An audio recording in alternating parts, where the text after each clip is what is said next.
لا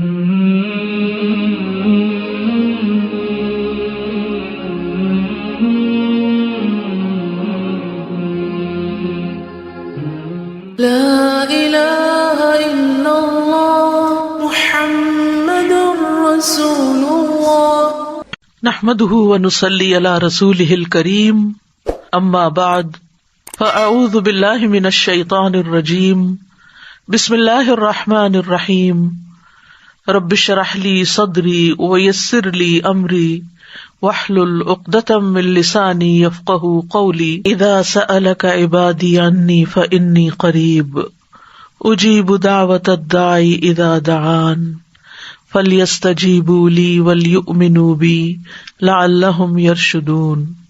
اور جب میرے بندے آپ سے میرے بارے میں سوال کریں تو کہہ دیجئے بے شک میں قریب ہوں، میں پکارنے والے کی پکار کا جواب دیتا ہوں۔ جب وہ مجھے پکارے تو ان کو چاہیے کہ وہ بھی میرا حکم مانیں اور مجھ پر ایمان رکھیں تاکہ وہ ہدایت پا جائیں۔ السلام علیکم ورحمۃ اللہ وبرکاتہ۔ کیا حال ہے سب کا؟ الحمدللہ۔ قرآن مجید کا سیکھنا اور سکھانا بہترین عمل ہے۔ عثمان رضی اللہ عنہ سے روایت ہے کہ نبی صلی اللہ علیہ وسلم نے فرمایا، خیرکم من تعلم القرآن وعلمہ، تم میں سب سے بہتر وہ ہے جو قرآن سیکھے اور اس کی تعلیم دے۔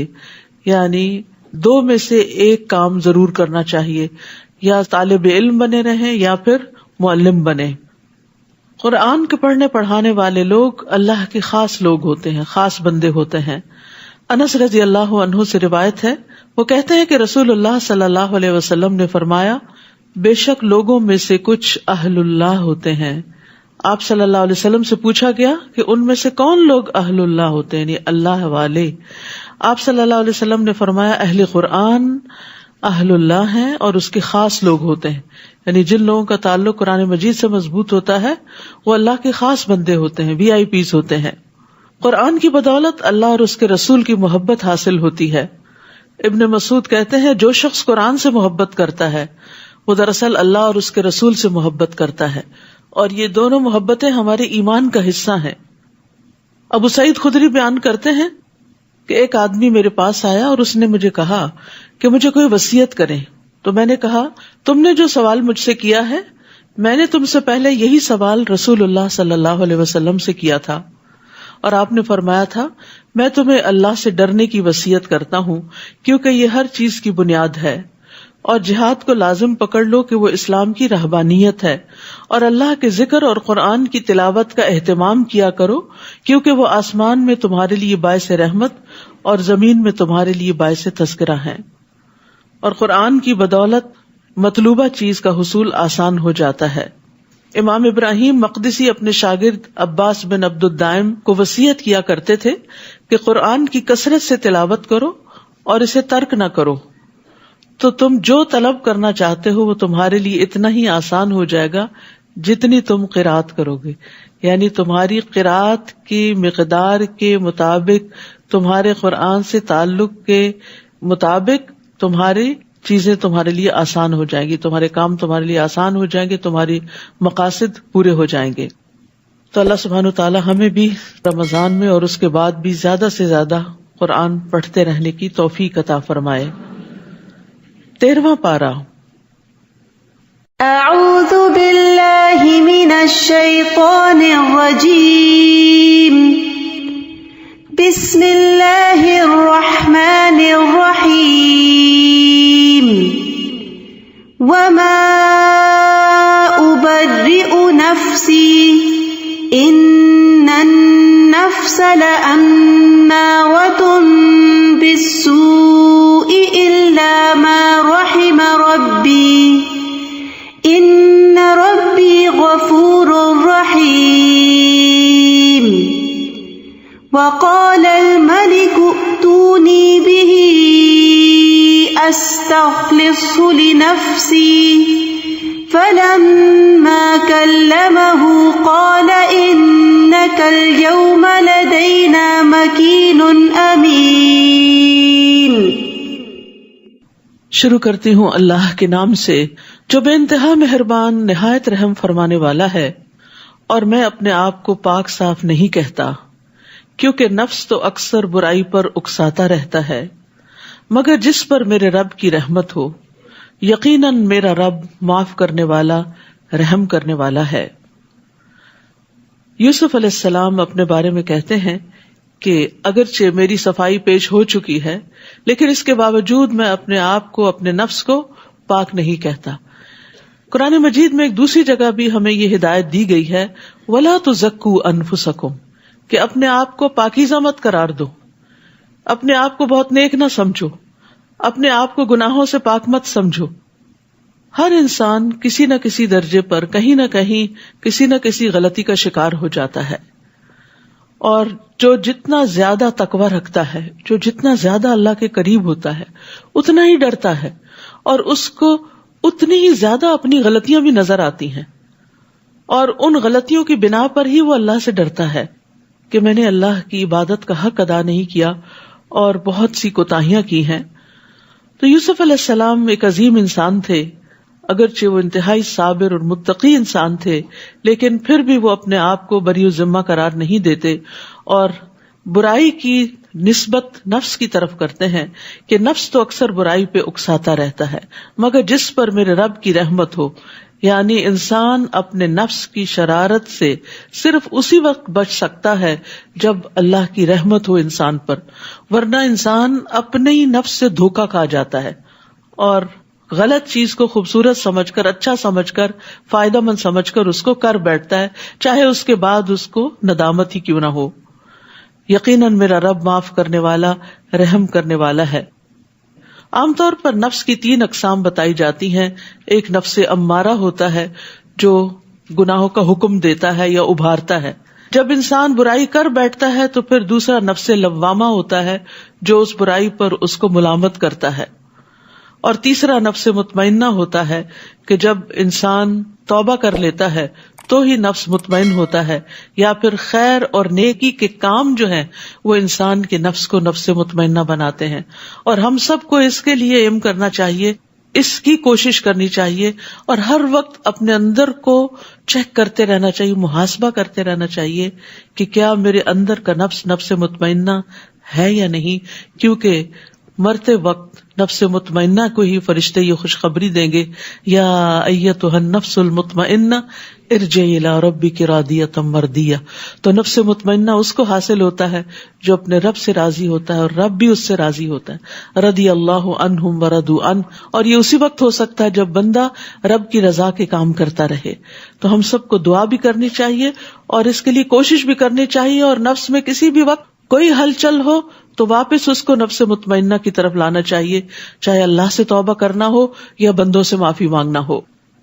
وقال الملک ائتونی بہ استخلصہ لنفسی، اور بادشاہ نے کہا کہ اس کو میرے پاس لاؤ، میں اس کو اپنے لیے خاص کر لوں۔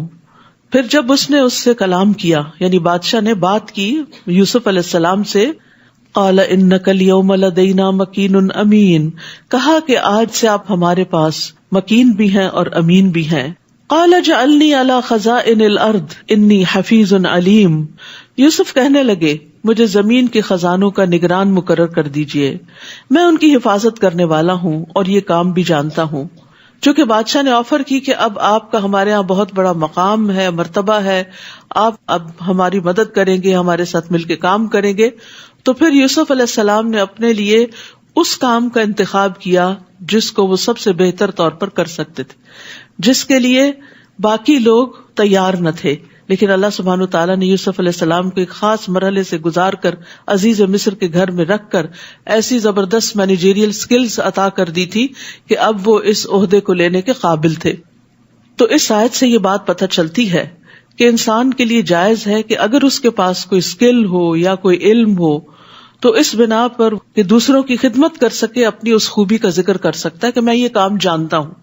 یہ بوسٹنگ کے لیے نہیں ہوتا کہ اپنے آپ کو انسان بڑی چیز بتائے یا فخر کرے، لیکن دوسروں کے کام آنے کے لیے۔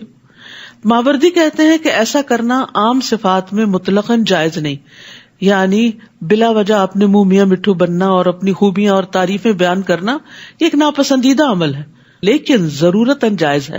جیسے آپ اپنے سی وی میں اپنے بارے میں لکھتے ہیں، لیکن اگر وہی سی وی آپ ہر وقت اپنی زبان سے دہراتے رہیں ہر مجلس میں تو پھر یہ ایک ناپسندیدہ صفت ہوگی. اور مخصوص حالات میں جب اس کے ساتھ کوئی مقصد جڑا ہوا ہو تو پھر ایسا کرنا درست ہے، ورنہ تزکیہ کرنا اور ریاکاری کرنا یہ ناپسندیدہ افعال ہیں. اور صاحب فضل انسان جتنا ہو سکے ان چیزوں سے بچے، بلکہ استغفار ہی کرتا رہے، اپنے گناہوں کو یاد کرتا رہے تاکہ وہ نیکیوں میں اور آگے بڑھ سکے. اور دوسری بات یہ ہے کہ جب آپ کسی کام کے قابل ہوں اور آپ دیکھ رہے ہوں کہ باقی کوئی اور نہیں کر سکتا تو اس وقت بیٹھے رہنا بھی ایک جرم ہے. ہم دیکھتے ہیں کہ احزاب کے دن رسول اللہ صلی اللہ علیہ وسلم نے اپنے صحابہ سے کہا، جنگ خندق کے موقع پر آپ کو معلوم ہے نا کہ سارے اہل عرب کٹھے ہو کر مسلمانوں کے سر پہ سوار ہو گئے تھے کہ آج ان کو ختم ہی کر کے رکھے. تو نبی صلی اللہ علیہ وسلم نے اپنے ساتھیوں میں اعلان کیا کہ ہمارے پاس کفار کی خبریں کون لائے گا، کہ اب ان کی پوزیشن کیا ہے. تو زبیر رضی اللہ عنہ نے کہا کہ میں لاتا ہوں. پھر آپ نے پوچھا، دوسری بار بھی زبیر رضی اللہ عنہ نے کہا کہ میں جاؤں گا. تیسری بار پوچھا کیونکہ بہت سخت سردی کا موسم بھی تھا اور بہت خوفناک خطرناک حالات تھے، کوئی بھی جانے کی ہمت نہیں کر رہا تھا. تو زبیر رضی اللہ عنہ نے کہا کہ میں جاتا ہوں. اس پر آپ صلی اللہ علیہ وسلم نے فرمایا کہ بے شک ہر نبی کے حواری ہوتے ہیں اور میرے حواری زبیر ہیں، اور اس بنا پر ان کو جنت کی بھی بشارت دی گئی. اس طرح ہم نے یوسف کو اس سرزمین میں اقتدار عطا کیا. کہتے ہیں کہ وہی عہدہ جو عزیز مصر کے پاس تھا اب وہ ان کو مل گیا، یعنی جس کے غلام تھے اب وہ غلامی کی بجائے آقا کے منصب پہ آ گئے. وہ جہاں چاہتے رہتے تھے، یعنی اب بہت کچھ ان کے کنٹرول میں آ گیا تھا اور ساری مملکت میں ان کے بے پناہ اختیارات ہو گئے. ہم جسے چاہیں اپنی رحمت سے ایسے ہی نوازتے ہیں اور نیک لوگوں کا اجر ضائع نہیں کرتے. یہ نیکی کون سی نیکی تھی؟ یہ ان کا صبر تھا جو مشکل ترین حالات میں انہوں نے کیا. کنویں میں صبر کیا. جس قافلے نے ان کو باہر نکالا ان کے سامنے اپنی کہانی نہیں بیان کرنی شروع کی کہ میرے بھائیوں نے میرے ساتھ بہت برا کیا اور مجھے یہاں پھینک گئے ہیں، پلیز مجھے میرے گھر واپس پہنچاؤ. کچھ نہیں کہا. پھر غلامی میں صبر کیا، جیل میں صبر کیا، حرام کام پہ صبر کیا. ایک عورت نے برائی کی دعوت دی، اس دعوت کو قبول نہیں کیا، اس پر صبر کیا. تو جیسی جیسی ان کی آزمائشیں تھی ویسا ویسا صبر کرتے گئے. اور یاد رکھیے نبی صلی اللہ علیہ وسلم نے فرمایا جتنی مشقت ہوتی ہے اسی مقدار پر اللہ کی مدد آتی ہے. یعنی جتنے مشکل حالات سے آپ کو گزارا جاتا ہے اگر آپ صبر کریں تو اتنی مقدار میں اللہ کی مدد آپ کے پاس آئے گی. اور بے شک اللہ کی طرف سے صبر کی توفیق بھی اسی مقدار میں ملتی ہے جتنی بڑی آزمائش ہوتی. لیکن یہ کس کو ملتی ہے؟ من یتصبر یصبرہ اللہ. جو صبر کرنا چاہتا ہے اللہ تعالیٰ اس کو صبر عطا کر دیتا ہے. اور صبر کرنے کی وجہ سے ہی انسان کے اوپر سے آزمائش ٹلتی ہے اور پھر دن بدلتے ہیں، اچھے دن آتے ہیں. وَلَأَجْرُ الْآخِرَةِ خَيْرٌ لِلَّذِينَ آمَنُوا وَكَانُوا يَتَّقُونَ. اور جو لوگ ایمان لائے اور اللہ سے ڈرتے رہے ان کے لیے آخرت کا اجر ہی بہتر ہے. یہاں پر آخرت کے اجر کا ذکر اس لیے کر دیا گیا کہ یہ تو صبر کے نتیجے میں دنیا میں ان کو اللہ تعالیٰ نے ایک بہت بڑا مقام دیا تھا، لیکن آخرت کا اجر تو کہیں بڑا ہے. یعنی دنیا کے اجر سے ہی اندازہ کر لو کہ آگے بھی کیا کچھ ملنے والا ہے. کچھ عرصے بعد یوسف کے بھائی مصر آئے کیونکہ اب مصر میں قحط آ گیا تھا، اور وہ قحط نہ صرف ہی کہ مصر بلکہ فلسطین، شام، آس پاس کے علاقوں میں بھی پہنچ گیا. اور یوسف علیہ السلام جس طرح غلے کو انہوں نے سنبھالا اور پھر جس طرح یہ تقسیم کر رہے تھے تو یہ خبریں کنعان تک جا پہنچی، ان کے بھائیوں تک جا پہنچی. انہیں تو نہیں پتا تھا کہ وہ کون ہے بادشاہ، لیکن ان کی تعریف ہر جگہ ہونے لگی. تو بھائی بھی سن کے کہ ہمیں یہاں سے غلہ مل سکتا ہے وہ یوسف کے پاس آئے اور یوسف کے پاس حاضر ہوئے. یوسف نے انہیں تو پہچان لیا مگر وہ انہیں پہچان نہ سکے. انہوں نے تو ان کو کنویں میں پھینک کے اپنا کام ختم کر لیا تھا. ان کے تو وہم و گمان میں بھی نہیں تھا کہ آج اس تخت پر جو بیٹھا ہے وہ ان کا بھائی ہی ہے. پھر جب یوسف نے ان کی واپسی کا سامان تیار کر دیا تو ان سے کہا اب آؤ تو اپنے سوتیلے بھائی کو بھی میرے پاس لانا. تم دیکھتے نہیں کہ میں ناپ پورا دیتا ہوں اور ایک اچھا مہمان نواز ہوں. اب یہ بھی صبر کی ایک بات ہے کہ پہچان لیا اپنے بھائیوں کو اور یہ بھی معلوم کر لیا کہ ایک بھائی پیچھے بھی ہے کیونکہ بنیامین ساتھ نہیں تھے جو ان کے سگے بھائی تھے. تو اس لیے انہوں نے کہا کہ آئندہ اپنے دوسرے بھائی کو بھی لے کر آنا. اور تم دیکھ رہے ہو کہ میں تمہارے ساتھ کتنا احسان کا برتاؤ کر رہا ہوں. یہ بھی ان کی کوئی اپنی تعریف نہیں تھی بلکہ ان کو احساس دلانا تھا کہ یو آر ویلکم، ابھی بھی ہم نے تمہاری قدر کیا، آئندہ بھی کریں گے. چاہتے یہ تھے کہ بھائی پھر واپس آئیں، اور اگر تم اسے نہ لائے تو میرے پاس نہ تمہارے لیے غلہ ہے اور نہ ہی میرے پاس آنے کی کوشش کرنا. وہ کہنے لگے ہم اس کے والد کو اس کام پر آمادہ کریں گے اور یہ کام کر کے رہیں گے. اور یوسف نے اپنے خادموں سے کہا کہ ان کی پونجی یعنی ان کے جو پیسے انہوں نے دیے ہیں غلے کے، ان کی خرجیوں میں ہی رکھ دو، سامان میں ہی رکھ دو، تاکہ جب وہ اپنے گھروں میں پہنچے تو اسے پہچان لیں اور شاید اس طرح وہ جلد دوبارہ یہاں آئیں. پھر جب وہ اپنے باپ کے ہاں پہنچے تو کہنے لگے ابا جان، آئندہ ہمیں غلہ دینے سے انکار کر دیا گیا ہے، لہٰذا ہمارے ساتھ ہمارے بھائی کو بھیج دے، اس طرح ہی ہمیں غلہ مل سکے گا اور ہم یقیناً اس کی حفاظت کرنے والے ہیں. کیونکہ پہلے حفاظت نہیں کیے تھے یوسف علیہ السلام کی، تو انسان کے اندر جب گلٹ ہوتا ہے نا تو وہ پھر اس چیز کو بار بار دہراتا رہتا ہے. یعقوب نے کہا کیا میں تم پر ایسے ہی اعتبار کر لوں جیسے اس سے پیشتر اس کے بھائی کے بارے میں اعتبار کیا تھا؟ اللہ ہی بہتر محافظ ہے، یعنی مجھے تمہاری حفاظت پہ بھروسہ نہیں. فاللہ خیر حافظا وہو ارحم الراحمین، اور وہی سب سے زیادہ رحم کرنے والا ہے. یعنی یہ کلمات صرف یعقوب علیہ السلام کے لیے ہی نہیں تھے. جب کبھی آپ کو بھی کسی چیز کے کھو جانے کا، ضائع ہونے کا ڈر ہو تو اس وقت اسے اللہ کی حفاظت میں دے کے یہی جملہ دہرا دیں، فاللہ خیر حافظا وہو ارحم الراحمین. پھر جب انہوں نے اپنا سامان کھولا تو دیکھا کہ ان کی پونجی بھی انہیں واپس کر دی گئی ہے، تو وہ بہت خوش ہوئے اور کہنے لگے ابا جان ہمیں اور کیا چاہیے، ہماری تو پونجی بھی ہمیں واپس کر دی گئی ہے. اب ہم جلد ہی اپنے گھر والوں کے لیے رسد لائیں گے اور اپنے بھائی کی حفاظت کریں گے، اور ایک بار شتر یعنی اونٹ بھر غلہ اور زیادہ لائیں گے.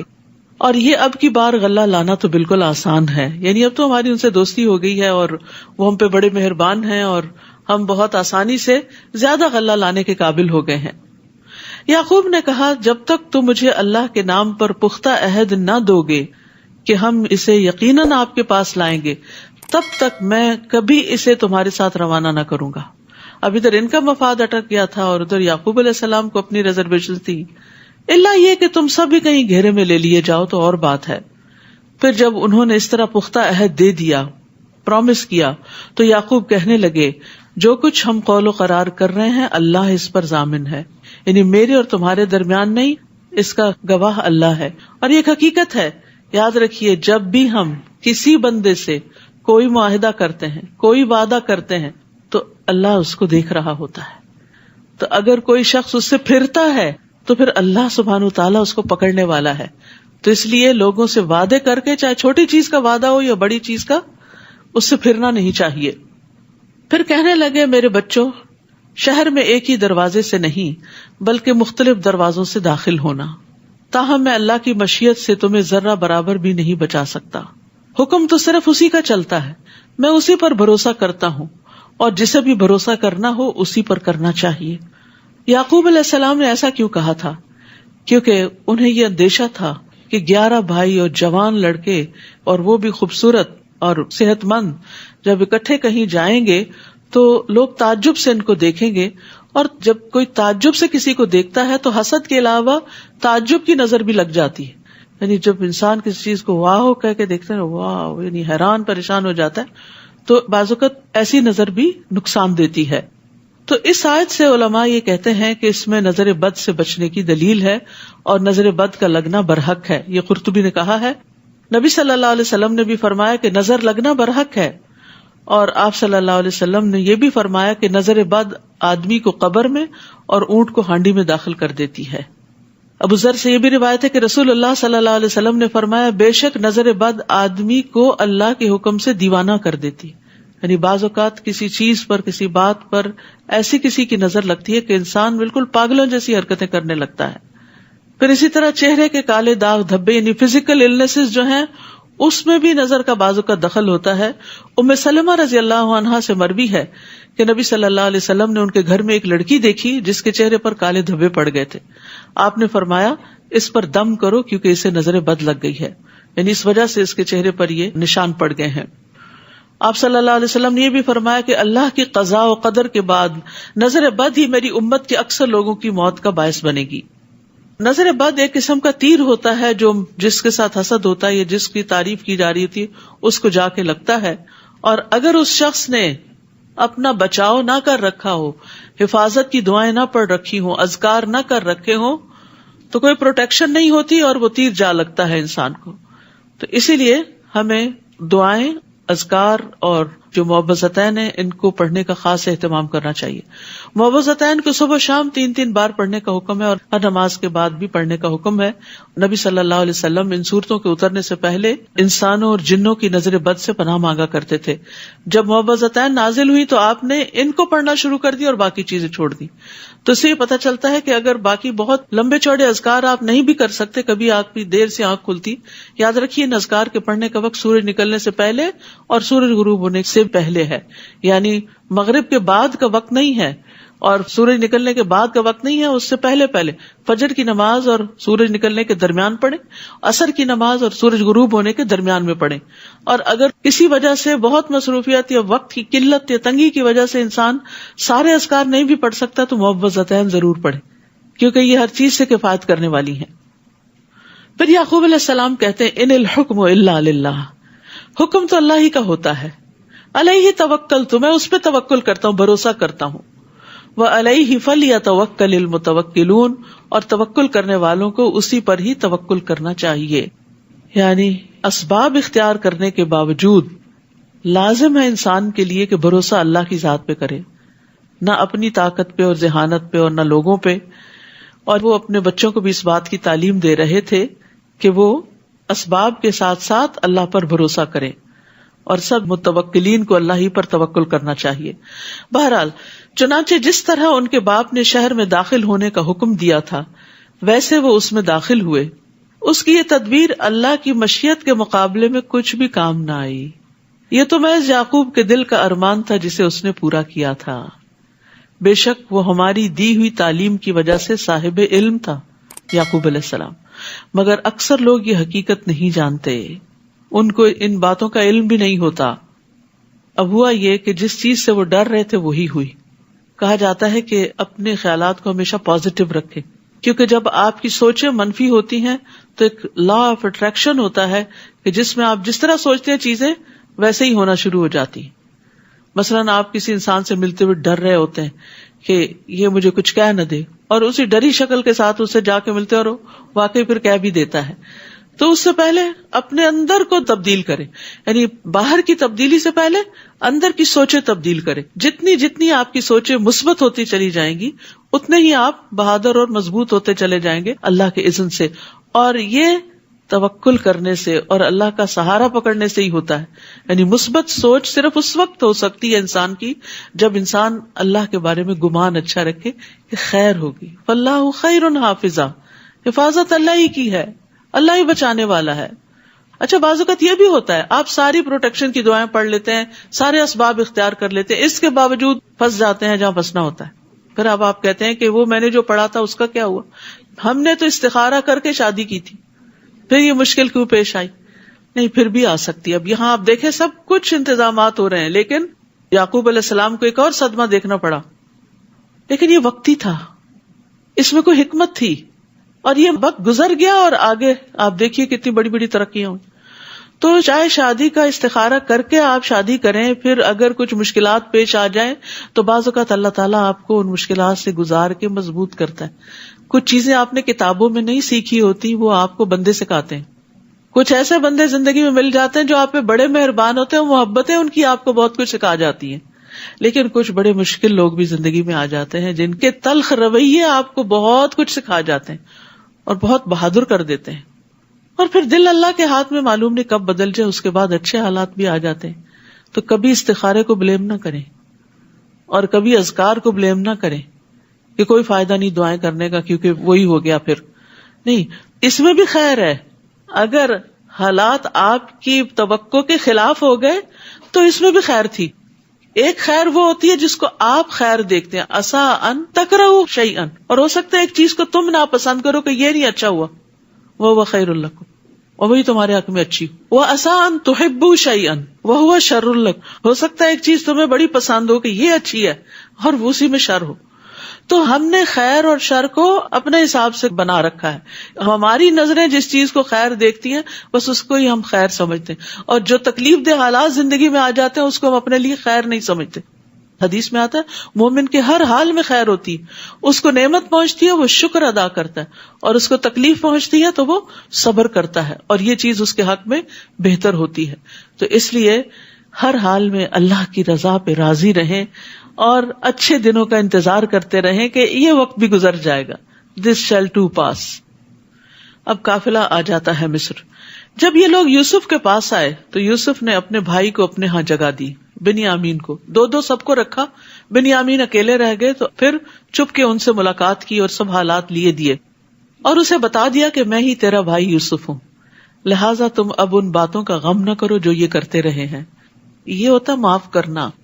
عام طور پر ہم معاف کرنے کی بات تو کرتے ہیں, لیکن ہم صرف الفاظ ادا کرتے ہیں, میں نے معاف کیا, میں نے سب کو معاف کیا, اور رنج غم تکلیف دل سے نکالتے ہی نہیں ہیں.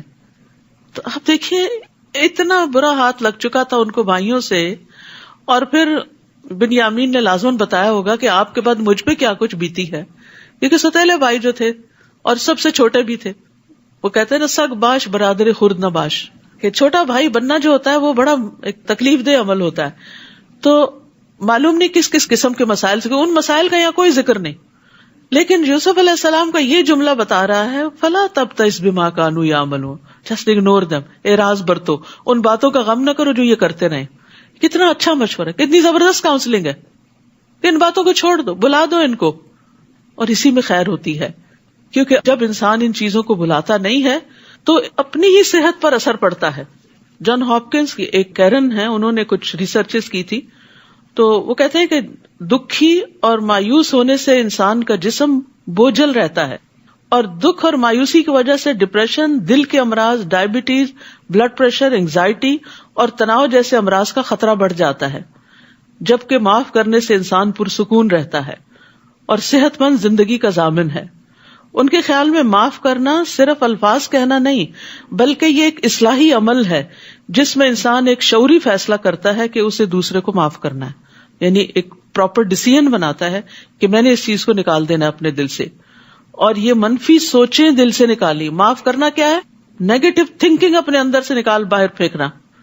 جیسے ہی آپ اپنے اندر سے غصہ, نفرت اور دشمنی نکالتے ہیں, آپ کے دل میں دوسرے کے لیے ہمدردی, محبت اور پیار کے جذبات جنم لینے لگتے ہیں, اور آپ کے دل بھی نرم ہو جاتے ہیں, خاص طور پر اس کے بارے میں جس نے آپ کو اذیت دی ہوتی. اور ایک کہاوت ہے کہ معاف کرنے سے ماضی تو نہیں بدلتا مگر مستقبل خوبصورت ہو جاتا ہے. تو اپنے ہی خوبصورت مستقبل کے لیے انسان اپنی منفی سوچوں کو, جن کو ہر وقت وہ اندر پروسیس کرتا رہتا ہے, ان کو نکال باہر کرے اور اس کی جگہ بہتر چیز ذہن میں لائے.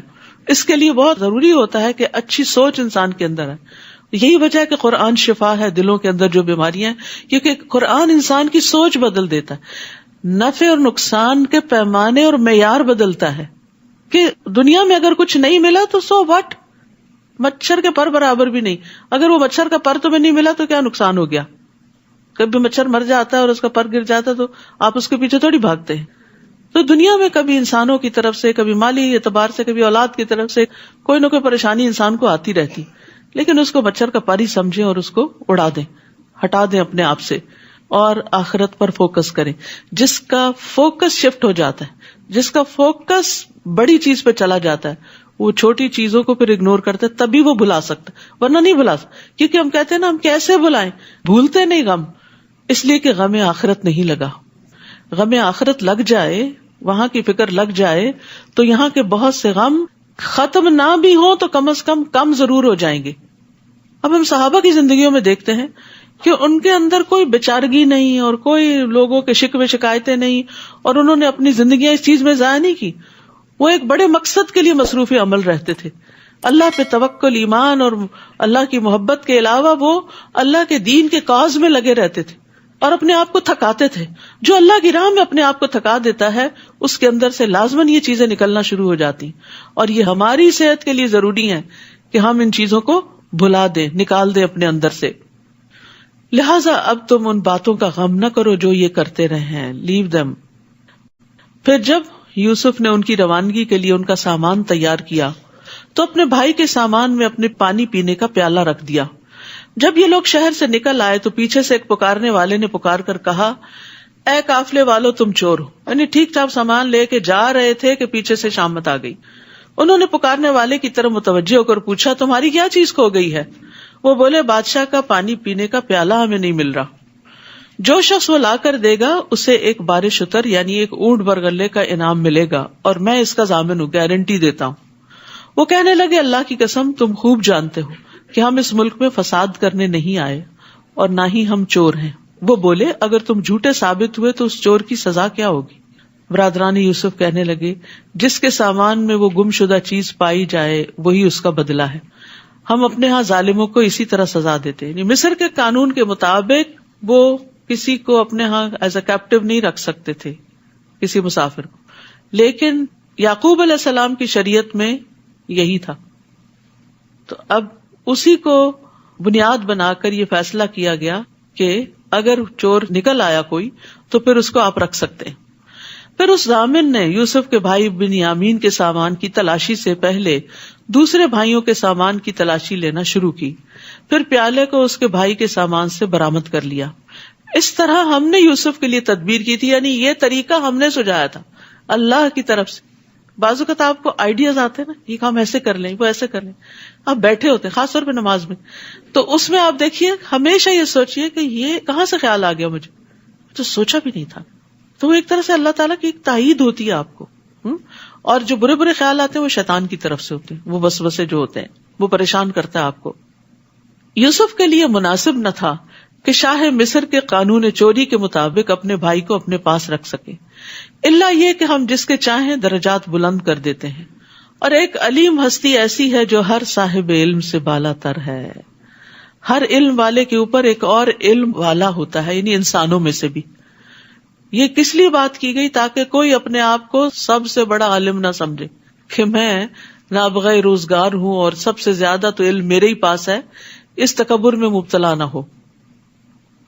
اور دوسرا معنی اس کا یہ ہے کہ جتنے بھی دنیا میں بڑے بڑے علم والے ہیں ان سب کے اوپر اللہ کا علم محیط ہے. سب سے بڑا علم والا اللہ ہی ہے. اور یاد رکھیے کسی کو بھی علم دینا، چاہے تھوڑا علم ہو یا زیادہ ہو، یہ اللہ کی بندے سے محبت کی علامت ہوتی ہے. دنیا تو اللہ تعالیٰ سب کو دیتا ہے، کوئی مسلم ہو یا نہ ہو، لیکن دین کا علم صرف اس کو دیتا ہے جس سے اللہ تعالیٰ محبت کرتا ہے. تو اس لیے اس پر بھی ہمیں شکر ادا کرنا چاہیے. اور پھر یہ کہ صرف علم نہیں بلکہ اس کا فہم بھی، اس کی سمجھ بھی. تفقہ فی الدین، من یرد اللہ بہ خیرا یفقہہ فی الدین، جس کے ساتھ اللہ تعالیٰ بھلائی کا ارادہ کرتا ہے اس کو دین کی سمجھ عطا کر دیتا ہے. برادران یوسف کہنے لگے اگر اس نے چوری کی ہے تو اس سے پیشتر اس کا بھائی یوسف بھی چوری کر چکا ہے، ابھی نہیں چھوڑا ان کو. یعنی جب آپ کسی سے حسد کرتے ہیں نا تو پھر کوئی موقع نہیں جانے دیتے اس کو گرانے کا، بدنام کرنے کا. کہیں نہ کہیں پھر آپ کے منہ سے کچھ نہ کچھ نکل آتا. تو اب نہیں دیکھ رہے کہ کہاں کھڑے ہیں، سال ہا سال گزر چکے ہیں یوسف کو تمہارے ہاتھ سے گئے ہوئے، لیکن ابھی بھی تم اس کو معاف نہیں کر رہے. یوسف نے ان کے اس الزام کو دل میں چھپائے رکھا اور ان پہ کچھ ظاہر نہیں کیا. سبحان اللہ. یہ ہوتا ہے صبر. بڑی بڑی باتیں دل میں اس طرح رکھنا کہ کسی کو شائبہ بھی نہ گزرے، شک بھی نہ گزرے. تو جو شیلو لوگ ہوتے ہیں نا ان کے اندر کوئی بات ٹکتی نہیں، ادھر سے سنی ادھر نکالی، اور اس سے بڑے فسادات پیدا ہوتے ہیں. بہت سی خرابیاں، آپس میں لوگوں کی لڑائیاں اور کئی قسم کے مسائل پیدا ہوتے ہیں. بعض لوگ خوشی کی خبر کو نہیں سنبھال سکتے اور بڑھ چڑھ کر اس کا اظہار کرتے ہیں، کیا ہوتا ہے پھر نظر لگ جاتی. بعض لوگ غم کی خبر کو، بعض کا دکھ کی خبر کو، کسی کی طرف سے پہنچنے والی اذیت کو. اور اب تو ماشاءاللہ اپنے کلوز سرکل میں کیا اور اپنے خاندان میں کیا، اب تو پوری دنیا کے ساتھ ہم شیئر کرتے ہیں. ہر تھوڑی دیر بعد فیس بک کا اسٹیٹس چینج کر رہے ہوتے ہیں. ہر وقت اپنے دل پہ کیا گزر رہی ہے، گھر میں کیا ہو رہا ہے، کیا کھا رہے ہیں، کیا پی رہے ہیں، کیا پہن رہے ہیں، کیا خرید رہے ہیں، کہاں جا رہے ہیں. یعنی مجھے تو بعض اوقات ایک سکنس جیسی لگتی ہے اور کوئی مقصد سمجھ نہیں آتا کہ یہ ساری باتیں، اس میں کوئی علم نافع نہیں. کسی کے علم اور تجربے میں کوئی اضافہ نہیں ہوگا، بلکہ اس سے نقصان ہی ہوئے ہیں کہ جن لوگوں کو وہ سب کچھ میسر نہیں ہوتا وہ پھر اپنے آپ کو ان سے کمپیئر کر کر کے حسرتوں کا شکار ہوتے ہیں اور اس سے غم اور دکھ اور زیادہ بڑھتے ہیں. تو نعمتوں کو بلا ضرورت لوگوں کے سامنے نہیں رکھنا چاہیے. حدیث میں آتا ہے کل ذی نعمت محسود، ہر صاحب نعمت حسد کیا جاتا ہے. پھر آپ حسد کا شکار ہوتے ہیں، پھر آپ کے دشمنوں کی تعداد میں اضافہ ہوتا ہے. آپ سمجھتے ہیں آپ کی نعمت کی وجہ سے لوگ آپ کی بڑی تعریف کریں گے، آپ کے فین ہو جائیں گے اور آپ کے بظاہر فالوور ہو جائیں گے، لیکن حقیقت میں وہ حسد بھی کر رہے ہوتے ہیں. اور دوسری بات یہ ہے کہ جب کوئی مقصد ہو تو پھر آپ فَأَمَّا بِنِعْمَةِ رَبِّكَ فَحَدِّثْ، پھر اس کا ذکر کریں. آپ کا کوئی ایکسپیرینس ہے زندگی میں، آپ کو کوئی فائدے کی چیز ملی ہے، آپ کا کوئی ایسا تجربہ ہے بزنس میں، تعلیم میں، کسی کام میں، اور اس میں آپ کو بہت سکسیس ہوئی ہے، آپ کی کچھ اکمپلشمنٹس ہیں، کچھ اچیومنٹس ہیں، تو ان کو آپ اپنے بچوں کے ساتھ، اپنے طالب علموں کے ساتھ، اپنے ساتھیوں کے ساتھ شیئر کر سکتے ہیں تاکہ ان کی زندگی میں کوئی سہولت آئے، ان کو کوئی نفع مند علم حاصل ہو. ایک کتابی علم ہوتا ہے اور ایک تجرباتی علم ہوتا ہے. تو جو تجرباتی علم ہے اس کو بھی شیئر کرنے سے فائدہ ہوتا ہے، لیکن جہاں ضرورت ہو، بلا ضرورت ہر وقت بوسٹنگ نہیں کرنی چاہیے. تو انہوں نے ان پہ کچھ ظاہر نہیں ہونے دیا، لیکن زیر لب کہنے لگے بڑے ہی برے لوگ ہو، یہ جو کچھ تم بیان کر رہے ہو اللہ اسے خوب جانتا ہے کہ میں نے چوری کی تھی یا نہیں کی تھی. تو اللہ کو پہچاننے والے کے لیے بندوں کی باتیں سننا آسان ہو جاتی ہیں. یعنی اس میں ایک دوسرا پہلو بھی ہے کہ انہوں نے یوسف کو تانا دیا، گمشدہ یوسف کو تانا دیا، اور نہیں پتا تھا کہ سامنے وہی ہیں. ادھر ان کی چاپلوسی کر رہے تھے اور ادھر ایسی بات کر رہے تھے. تو آپ دیکھیے کہ یوسف علیہ السلام نے برداشت کیسے کیا. میرا یہاں پر پوائنٹ یہ ہے کہ لوگوں کی باتیں کون برداشت کر جاتا ہے. عام طور پر لوگوں کو کہتے سنا اب برداشت نہیں ہوتا، کیونکہ ایمان کمزور ہو گیا. جب ایمان بڑھتا ہے تو برداشت بڑھتی ہے، اللہ کی معرفت بڑھتی ہے، آخرت کا احساس بڑھتا ہے، تو انسان کی برداشت بھی زیادہ ہوتی چلی جاتی. اس کا ضروری نہیں کہ تعلق عمر کے ساتھ ہی ہو، کہ عمر کے ساتھ ساتھ برداشت کم ہو جاتی ہے. یوسف علیہ السلام کافی بڑے ہو چکے تھے اب، لیکن چونکہ ایمان تھا اور اللہ کی پہچان تھی تو اس لیے انہوں نے اس بات کو پی لیا. وہ کہنے لگے حضور والا، ابھی چور کہہ رہے ہیں، ابھی حضور والا، ایھا العزیز، اس کا باپ بہت بوڑھا ہو چکا ہے، لہٰذا اس کے بجائے ہم میں سے کسی کو رکھ لیجئے. ہم دیکھ رہے ہیں کہ آپ بہت احسان کرنے والے. سبحان اللہ. جیل کے ساتھیوں نے بھی کہا انا نراک من المحسنین. اب یہ بھائی بھی کہہ رہے ہیں انا نراک من المحسنین.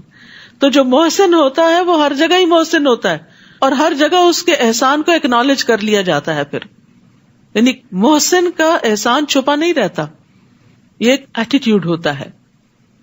یوسف نے کہا معاذ اللہ، اس بات سے اللہ کی پناہ، ہم تو اسے ہی پکڑیں گے جس کے ہاں ہم نے اپنا گمشدہ سامان پایا ہے. اگر ہم ایسا کریں تب تو ہم ظالم ٹھہرے. پھر جب وہ یوسف سے مایوس ہو گئے تو علیحدہ ہو کر مشورہ کرنے لگے. سب سے بڑے بھائی نے کہا یہ پتا ہے کہ تمہارے باپ نے اللہ کے نام پر تم لوگوں سے پختہ عہد لیا ہوا ہے، نیز تم اس سے پیشتر یوسف کے معاملے میں بھی زیادتی کر چکے، یعنی احساس تھا ہم نے غلط کیا.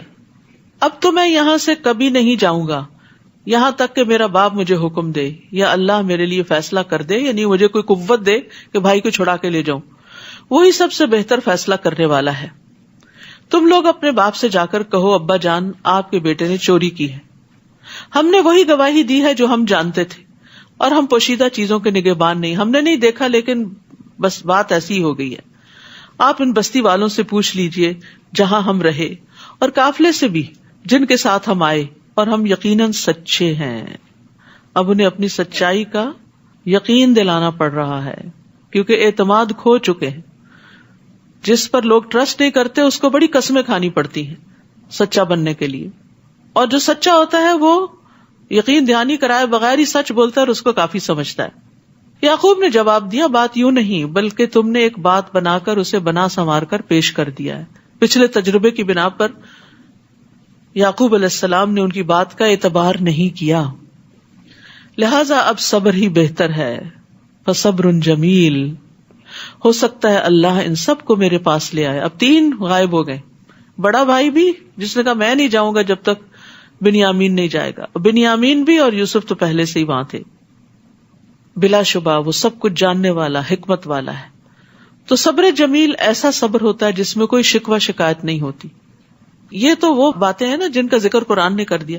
روزمرہ زندگی میں پتہ نہیں کون کون سے ایسے معاملے ہوں گے ان بچوں کے کہ جن پر یعقوب علیہ السلام مستقل صبر کر رہے ہوں، کیونکہ بد اخلاقی کے جو رویے ہوتے ہیں وہ پھر مستقل ہی بن جاتے ہیں، روز ہی ٹارچر بن جاتے ہیں.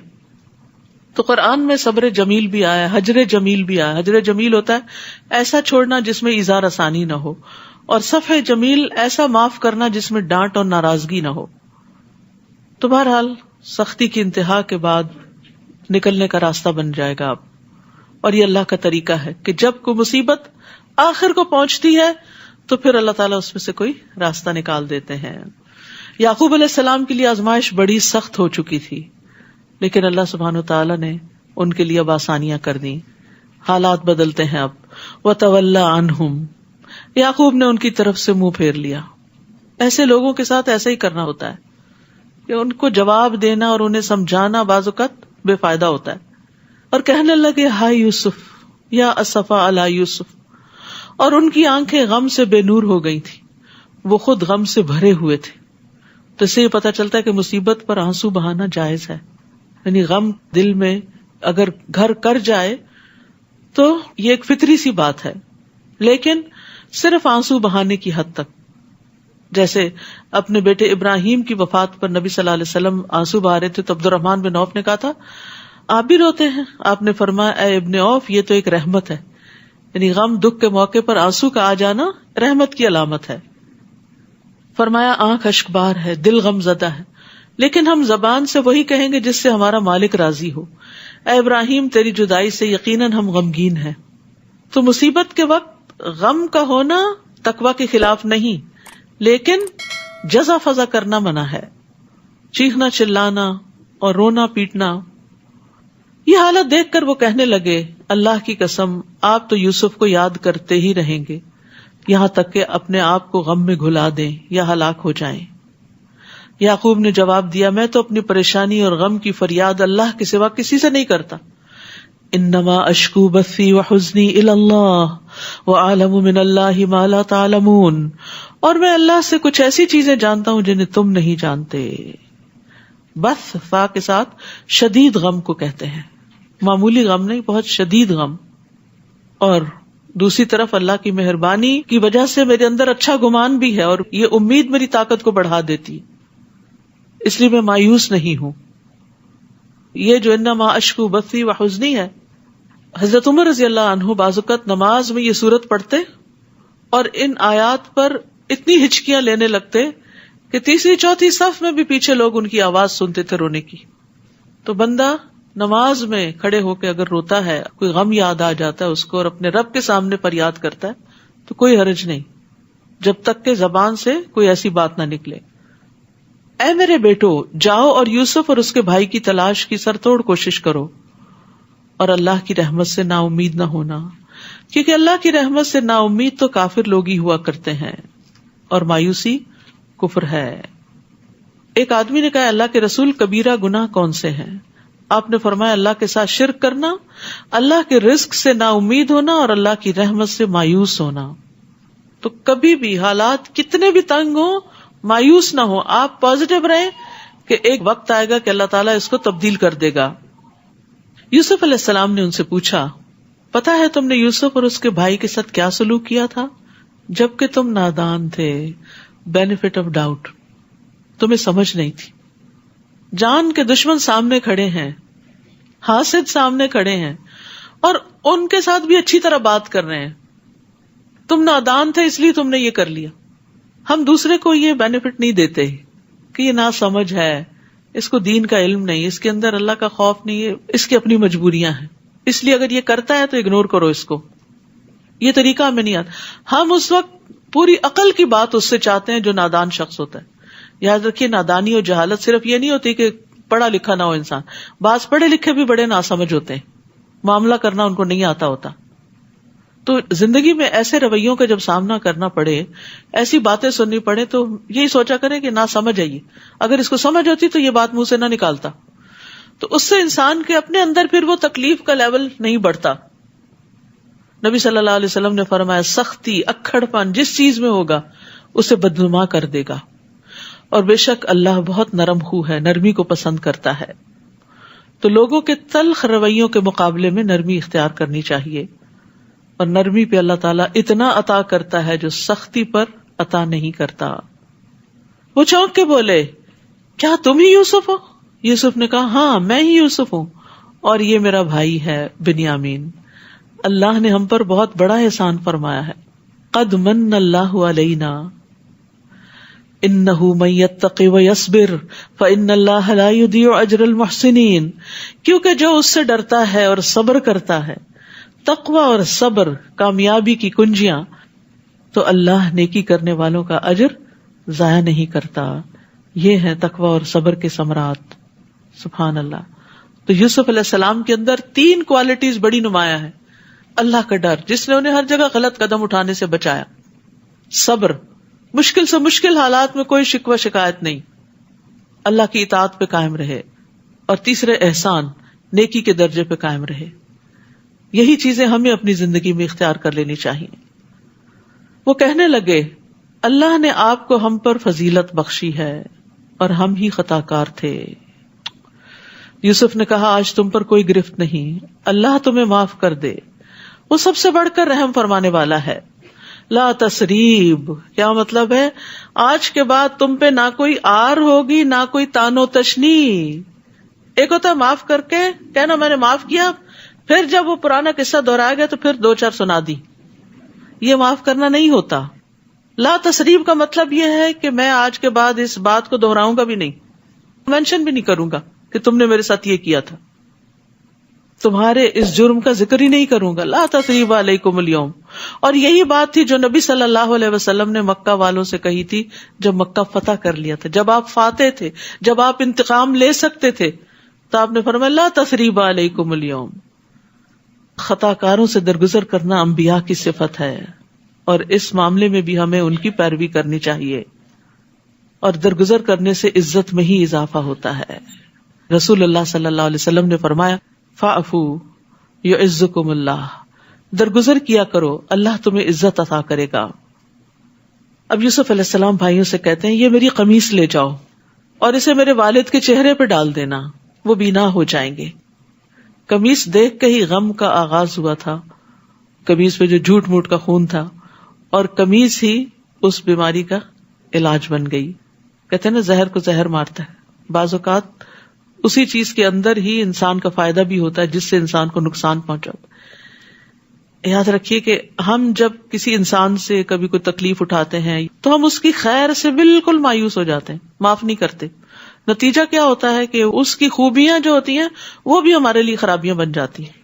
لیکن اگر آپ درگزر سے کام لیں، اپنے ہی بچے کو، اپنی بہو کو، اپنے بہن بھائی کو معاف کر دیں، کل کسی مصیبت کے وقت وہ اس طرح آپ کے کام آتا ہے کہ کوئی اور نہیں آتا، وہی آپ کا مددگار بن جاتا ہے۔ اور یہ معاف کرنے کے فوائد میں سے ہے۔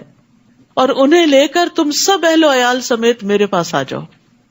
جب یہ قافلہ مصر سے روانہ ہوا تو اس وقت ان کے باپ یعقوب نے کہا، اگر تم مجھے یہ نہ کہو کہ بوڑھا سٹھیا گیا ہے تو میں یوسف کی خوشبو محسوس کر رہا ہوں۔ یہ بھی اللہ کے اذن سے تھا۔ یوسف چند میل دور کنویں میں تھے، خوشبو نہیں آئی، اللہ کا اذن نہیں تھا۔ اور ابھی قافلہ مصر سے نکلا ہی ہے تو یہاں خوشبو آ رہی ہے۔ ہم سب کے ایسے ایکسپیرینس ہوتے ہیں، یہ سب بھی اللہ کے اذن سے ہوتا ہے، کسی انسان کا کمال نہیں ہوتا۔ کبھی آپ کو مسئلہ پیش آنے والا ہوتا ہے، پہلے سے آپ سینس کر لیتے ہیں یہ ہونے لگا ہے، تو یہ نہ سمجھے کہ میں بڑا ولی اللہ ہوں کہ میرے ساتھ یہ ہو رہا ہے۔ اللہ چاہے تو کسی چیز کو آپ کو خواب میں دکھا دے، پہلے سے ہی محسوس کرا دے، اندازہ کروا دے، اور چاہے تو آپ کی آنکھوں کے سامنے پڑی چیز آپ کو نظر نہ آئے، اور یہ ہم سب کے ساتھ ہوتا ہے۔ وہ کہنے لگے، اللہ کی قسم آپ تو اسی پرانی محبت کے خبط میں پڑے ہوئے ہیں۔ پھر جب خوشخبری لانے والا آ گیا، اس نے قمیص یعقوب کے چہرے پہ ڈالی، فوراً بینا ہو گئے۔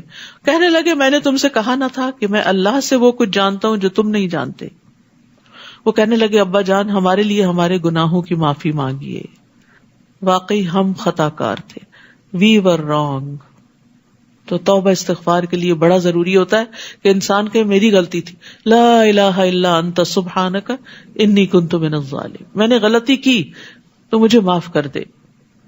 یعقوب نے کہا، میں ان قریب اپنے رب سے تمہارے لیے معافی مانگوں گا، رات کے پچھلے پہر، کیونکہ وہ بالاسحار ہم یستغفرون، سحری کے وقت وہ استغفار کرتے ہیں۔ آ رہے ہیں سحری کے دن، ٹھیک ہے، تو استغفار کرنا نہ بھولیں اس وقت، کیونکہ اس وقت کی استغفار خاص طور پہ قبول ہوتی ہے. میں اپنے رب سے تمہارے لیے معافی مانگوں گا، وہ یقیناً معاف کر دینے والا اور رحم کرنے والا ہے. یعقوب علیہ السلام نے بھی معاف کر دیا، یوسف علیہ السلام نے بھی کر دیا. یہ پیغمبر، تو اللہ کو پتا تھا نا کہ ان کے اندر یہ قابلیت ہے، ان کو اس لیے چنا. دوسرے بھائیوں کو کیوں نہیں پیغمبر بنا دیا؟ اللہ زیادہ جانتا ہے کہ اپنی رسالت کہاں رکھے. پھر جب یہ لوگ یوسف کے پاس پہنچے تو انہوں نے اپنے والدین کو اپنے پاس بٹھایا اور کنبے والوں سے کہا شہر میں چلو، انشاءاللہ امن اور چین سے یہاں رہو گے. اور یوسف نے اپنے والدین کو اٹھا کر اپنے ساتھ تخت پر بٹھایا اور اس کے بھائی یوسف کے آگے سجدے میں گر گئے. یہ سجدہ تعظیمی تھا جو ان کے لیے جائز تھا، اب ہمارے لیے جائز نہیں. حتیٰ کہ ملتے وقت کسی کے آگے یوں ساری کمر نہیں جھکانی چاہیے، ہمارے دین میں یہ بھی منع ہے. ہاتھ ملائیں، مسکرائیں، سلام بولیں، لیکن جھک کے اور نیچے ہو کے سلام نہیں کریں. یوسف نے کہا ابا جان، یہ ہے میرے اس خواب کی تعبیر جو میں نے بہت پہلے دیکھا تھا. خواب ہی سے بات شروع ہوئی تھی اور یہاں آ کے تعبیر ملی سال ہا سال کے بعد. اللہ نے اس کو حقیقت بنا دیا. اس نے اس وقت بھی مجھ پر احسان کیا جب مجھے قید خانے سے نکالا، اور اس وقت بھی جب آپ سب کو دیہات سے میرے ہاں لایا. کہاں کنعان کا ایک گاؤں اور کہاں مصر کی ترقی یافتہ مملکت. حالانکہ شیطان میرے اور میرے بھائیوں کے درمیان فتنہ کھڑا کر چکا تھا. کبھی نفس کو بلیم کرتے، کبھی شیطان کو کرتے ہیں، انسانوں کو نہیں کرتے، بھائیوں کو نہیں کرتے. بلا شبہ میرا رب غیر محسوس تدبیروں سے اپنی مشیت پوری کرتا ہے. جو اس کا ارادہ ہوتا ہے وہ پورا کرتا ہے. بندے کو سمجھ نہیں آ رہی ہوتی، جب ڈاٹس مل جاتے ہیں تو پھر سمجھ آتی ہے اچھا یہ پکچر بن رہی تھی، کیونکہ وہ سب کچھ جاننے والا، حکمت والا ہے. رب قد آتیتنی من الملک وعلمتنی من تأویل الاحادیث فاطر السماوات والارض انت ولی فی الدنیا والآخرہ توفنی مسلما والحقنی بالصالحین. اے میرے رب، تو نے مجھے حکومت بھی عطا کی اور خوابوں کی تعبیر بھی سکھائی. تو آسمانوں اور زمین کو پیدا کرنے والا ہے، تو ہی دنیا اور آخرت میں میرا سرپرست ہے. سارا کنبہ بھی آ گیا تو سرپرست اپنے رب کو ہی مان رہے ہیں. یہ نہیں کہا کہ اب تو میرے اپنے آگے اور اب میں زیادہ مضبوط ہو گیا ہوں. اسلام پر میرا خاتمہ کر اور مجھے نیک لوگوں میں شامل کر لے. یہاں یوسف علیہ السلام موت کی دعا نہیں کر رہے، بلکہ مانگ رہے ہیں کہ جب بھی میں مروں اسلام کی حالت میں مروں. تو تکمیل نعمت کے لیے دنیا میں کتنی بھی بڑی سے بڑی اچیومنٹ آپ کو ہو، بڑی سے بڑی نعمت ملے، لیکن اگر خاتمہ اچھا نہیں نا تو کچھ اچھا نہیں. تو اچھے خاتمے کی دعا کرنی چاہیے. اللہم احسن عاقبتنا فی الامور کلہا واجرنا من خزی الدنیا وعذاب الآخرہ. اور اسی طرح یہ دعا بھی ہے اللہم توفنا مسلمین واحینا مسلمین والحقنا بالصالحین غیر خزایا ولا مفتونین. اور نبی صلی اللہ علیہ وسلم کی آخری دعا کیا تھی؟ اللہم اغفر لی وارحمنی والحقنی بالرفیق الاعلی. تو اچھی صحبت کی دعا دنیا میں بھی، مرنے کے بعد. وَتَوَفَّنَا مَعَ الْأَبْرَارِ، اللہ دنیا میں بھی نیک لوگوں کا ساتھ اور موت بھی نیک لوگوں کے ہاتھوں میں آئے. ذَلِكَ مِنْ أَنْبَاءِ الْغَيْبِ نُوحِيهِ إِلَيْكَ. اے نبی صلی اللہ علیہ وسلم، یہ قصہ بھی غیب کی خبروں میں سے ہے جس کو ہم آپ کی طرف وحی کر رہے ہیں. آپ اس وقت ان کے پاس تو نہیں تھے جب برادران یوسف نے ایک بات پر اتفاق کر لیا تھا اور اسے عملی جامہ پہنانے کی مکارانہ سازش کر رہے تھے. اور آپ خواہ کتنا ہی چاہیں، ان میں سے اکثر لوگ ایمان لانے والے نہیں، قصہ سنتے ہیں، پڑھتے ہیں، جانتے ہیں، عمل نہیں کرتے. آپ اس تبلیغ پر ان سے کچھ بھی نہیں مانگتے. یہ تو تمام اہل عالم کے لیے ایک نصیحت ہے. آسمانوں اور زمین میں کتنی ہی نشانیاں ہیں جن پر یہ لوگ گزرتے ہیں اور ان کی طرف توجہ ہی نہیں کرتے.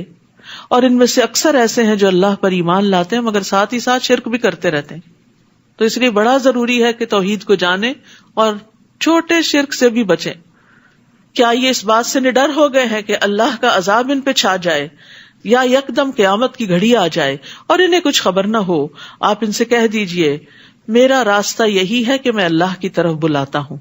میں خود بھی اس راہ کو پوری روشنی میں دیکھ رہا ہوں اور میرے پیروکار بھی. اللہ پاک ہے اور مشرکوں سے میرا کوئی واسطہ نہیں، یعنی میں شرک کرنے والوں میں سے نہیں. آپ سے پہلے ہم نے جتنے رسول بھیجے وہ سب مرد ہی تھے، یعنی عورتیں رسول نہیں بنا کر بھیجی گئیں. ایک بھاری ذمہ داری ہوتی ہے، تو اس لیے مردوں ہی کو رسول بنا کر بھیجا گیا، اور انہی بستیوں کے رہنے والے. دوسرا یہ کہ انہی کی قوم کے اندر سے اٹھائے گئے جن کی طرف ہم وحی کرتے رہے. کیا یہ لوگ زمین میں چلتے پھرتے نہیں ہیں کہ دیکھ لیتے جو لوگ ان سے پہلے گزر چکے ان کا کیا انجام ہوا؟ اور جو لوگ اللہ سے ڈرتے ہیں ان کے لیے آخرت کا گھر ہی بہتر ہے. کیا یہ کچھ سمجھتے نہیں؟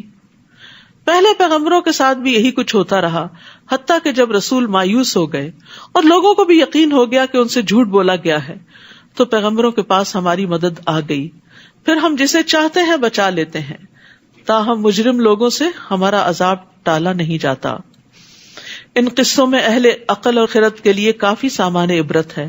یہ قرآن کوئی ایسی بات نہیں جو گھڑ لی گئی ہو، بلکہ یہ تو اپنے سے پہلی کتابوں کی تصدیق کرتی ہے. اس میں ہر بات کی تفصیل موجود ہے، اور ایمان لانے والوں کے لیے یہ ہدایت اور رحمت ہے. سورۃ الرعد. اعوذ باللہ من الشیطان الرجیم. بسم اللہ الرحمن الرحیم. الف لام میم را. تلک آیات الکتاب والذی انزل الیک من ربک الحق ولکن اکثر الناس لا یؤمنون. اللہ الذی رفع السماوات بغیر عمد ترونها ثم استوى على العرش وسخر الشمس والقمر كل يجري لأجل مسمى يدبر الأمر يفصل الآيات لعلكم بلقاء ربكم توقنون. شروع کرتی ہوں اللہ کے نام سے جو بے انتہا مہربان نہایت رحم فرمانے والا ہے. سورۃ الرعد. الف لام میم را. یہ الکتاب کی آیات ہیں جو آپ کے رب کی طرف سے آپ پر نازل کیا گیا، وہ عین حق ہے، لیکن اکثر لوگ اس بات پر ایمان نہیں لاتے. اللہ وہ ہے جس نے آسمانوں کو ایسے سہاروں کے بغیر بلند کیا جو تمہیں نظر آتے ہوں، پھر اس نے عرش پر قرار پکڑا اور سورج اور چاند کو ایک خاص قانون کا پابند بنایا. اس نظام کی ہر چیز ایک مقررہ مدت تک کے لیے چل رہی ہے. وہی اس کائنات کے نظام کی تدبیر کرتا ہے اور اپنی نشانیاں تفصیل سے بیان کرتا ہے تاکہ تم اپنے رب سے ملاقات کا یقین کرو. تو یاد رکھیے کہ سورج، چاند، ستارے یہ سب اللہ کے بنائے ہوئے ہیں اور اس نے بندوں کے لیے مسخر کر رکھے ہیں کہ وہ ان کو فائدہ پہنچائیں. اور خاص طور پر سورج اور چاند کا ذکر اس لیے کہ وہ سب سے نمایاں نشانیاں ہیں جو انسان کو نظر آتی ہیں. وہی تو ہے جس نے زمین کو پھیلا دیا اور اس میں سلسلہ کوہ اور نہریں بنا دی اور ہر طرح کے پھلوں کی دو دو قسمیں بنائی. وہی دن پر رات کو طاری کرتا ہے. سوچنے سمجھنے والے لوگوں کے لیے ان باتوں میں بہت سی نشانیاں موجود ہیں. نیز زمین میں کئی قطعات ہیں جو باہم ملے ہوتے ہیں. ان میں انگور کے باغ، کھیتی اور کھجوریں ہیں جن میں سے کچھ جڑ سے ملی ہوتی ہیں اور کچھ نہ ملی ہوئی، اور ان قطعات کو ایک ہی طرح کے پانی سے سیراب کیا جاتا ہے، مگر مزے میں ہم کسی کو بہتر بنا دیتے ہیں اور کسی کو کمتر. ان چیزوں میں بھی اہل عقل کے لیے کئی نشانیاں ہیں. سبحان اللہ، ایک ہی مٹی، ایک ہی بیج، ایک ہی درخت، ایک ہی پانی، ایک ہی روشنی، ایک پھل میٹھا اور ایک کھٹا، ایک بڑا اور ایک چھوٹا، ایک لذیذ اور ایک غیر لذیذ. یہ فرق کون رکھتا ہے؟ یہ اللہ ہی فرق کرتا ہے. اور اگر آپ تعجب کرتے ہیں تو اس سے بھی عجیب تر ان لوگوں کی بات ہے جو کہتے ہیں کہ جب ہم مٹی بن جائیں گے تو کیا از سر نو پیدا ہوں گے. یہی لوگ ہیں جنہوں نے اپنے رب کا انکار کیا، اور ایسے ہی لوگوں کی گردنوں میں طوق ہوں گے. یہی لوگ اہل دوزخ ہیں جس میں وہ ہمیشہ رہیں گے.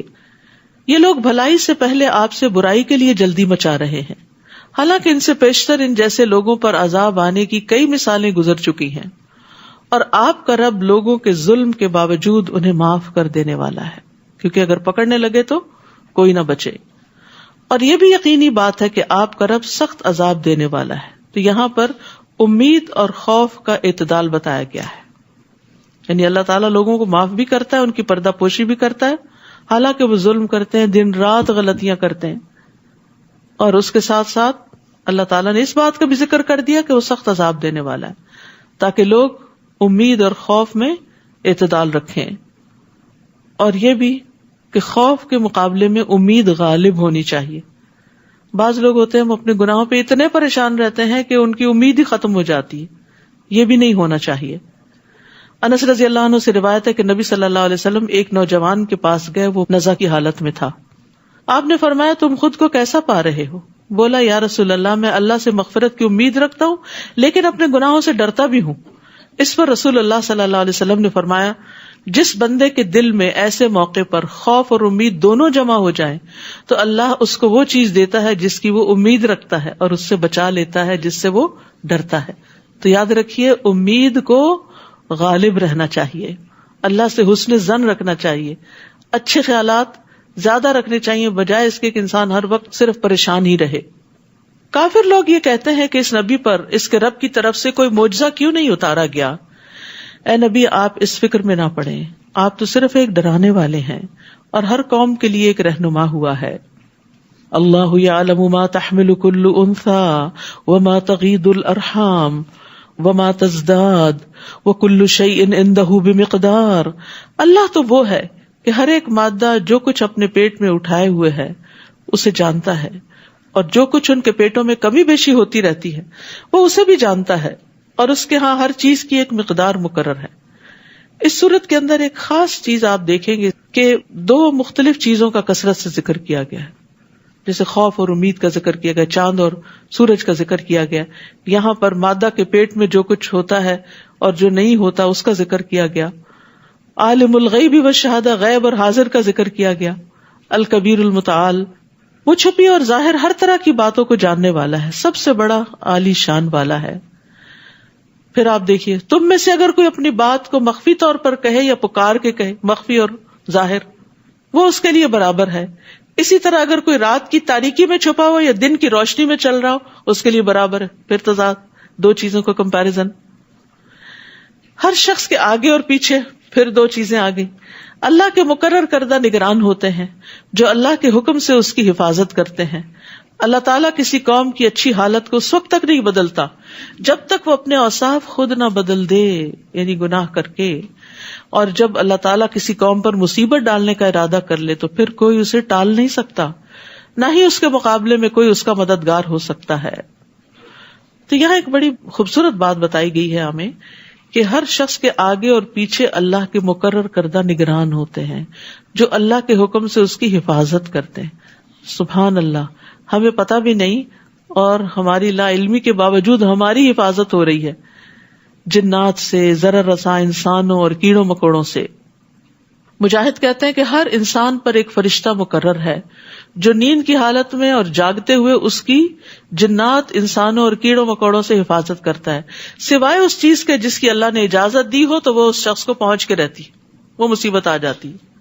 کعب احبار کہتے ہیں اگر اللہ عز و جل نے تم پر فرشتے مقرر نہ کیے ہوتے جو تمہارے کھانے, تمہارے پینے, تمہارے پردے کی چیزوں میں تمہارا دفاع نہ کرتے تو جن تمہیں اچک کے لے جاتے, یعنی جو تمہارے دشمن ہیں وہ تمہیں چھوڑتے نہ.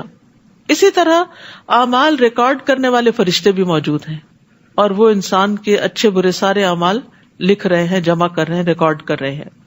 اور اعمال پر محافظ فرشتے بھی ہوتے ہیں. نبی صلی اللہ علیہ وسلم نے فرمایا لوگوں میں سے جس آدمی کو بھی جسمانی طور پر کوئی تکلیف پہنچتی ہے تو اللہ عز و جل اس کے محافظ فرشتوں کو حکم دیتے ہوئے فرماتے ہیں کہ میرے بندے کے لیے دن اور رات میں وہی عمل لکھتے رہو جو یہ خیر اور بھلائی کی حالت میں کرتا رہا جب تک یہ میری قید میں ہے, یعنی بیماری میں ہے. هو الذی یریکم البرق خوفا وطمعا, پھر خوف اور طمع کا ذکر ہے. وہی تو ہے جو تمہیں بجلی دکھاتا ہے جس سے تم ڈرتے بھی ہو اور امید بھی رکھتے ہو, اور وہی پانی سے بوجھل بادلوں کو اٹھاتا ہے. بادلوں کے گرجنے میں زمین والوں کے لیے امید بھی ہے اور وعید بھی ہے. جہاں انسان خوش ہوتا ہے وہاں ڈر بھی لگتا ہے کہ کہیں اگر اپنی حد کراس کر گئے تو عذاب بن جائے گا. وَيُسَبِّحُ الرَّعْدُ بِحَمْدِهِ وَالْمَلَائِكَةُ مِنْ خِيفَتِهِ, اور کڑک اس کی حمد کے ساتھ اس کی پاکی بیان کرتی ہے، اور فرشتے اس کے ڈر سے اس کی پاکی بیان کرتے ہیں.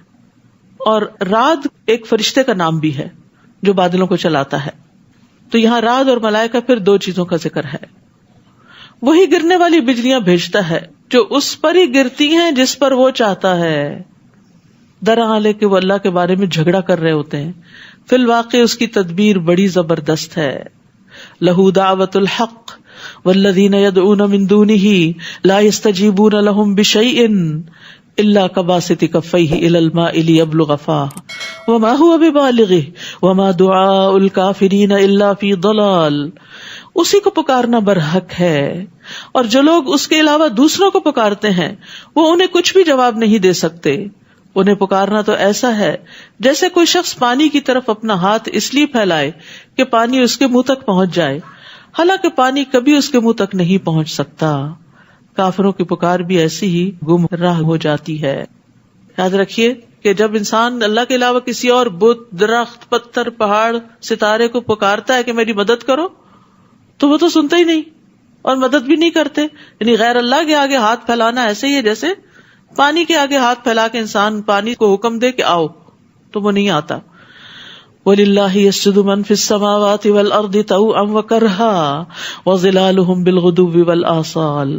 آسمانوں اور زمین میں جتنی بھی چیزیں ہیں چاروں ناچار اللہ کو سجدہ کر رہی ہیں. اسی طرح ان کے سائے صبح و شام سجدہ ریز ہوتے ہیں. طَوْعًا وَكَرْهًا پھر کمپیریزن. تو اس آیت میں سجدے کی حکمت بیان کی گئی ہے.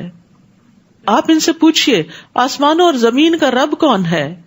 کہہ دیجئے اللہ. پھر کہیے کیا تم نے ایسے معبودوں کو اپنا کارساز بنا لیا ہے جو اپنے بھی نفع و نقصان کا اختیار نہیں رکھتے؟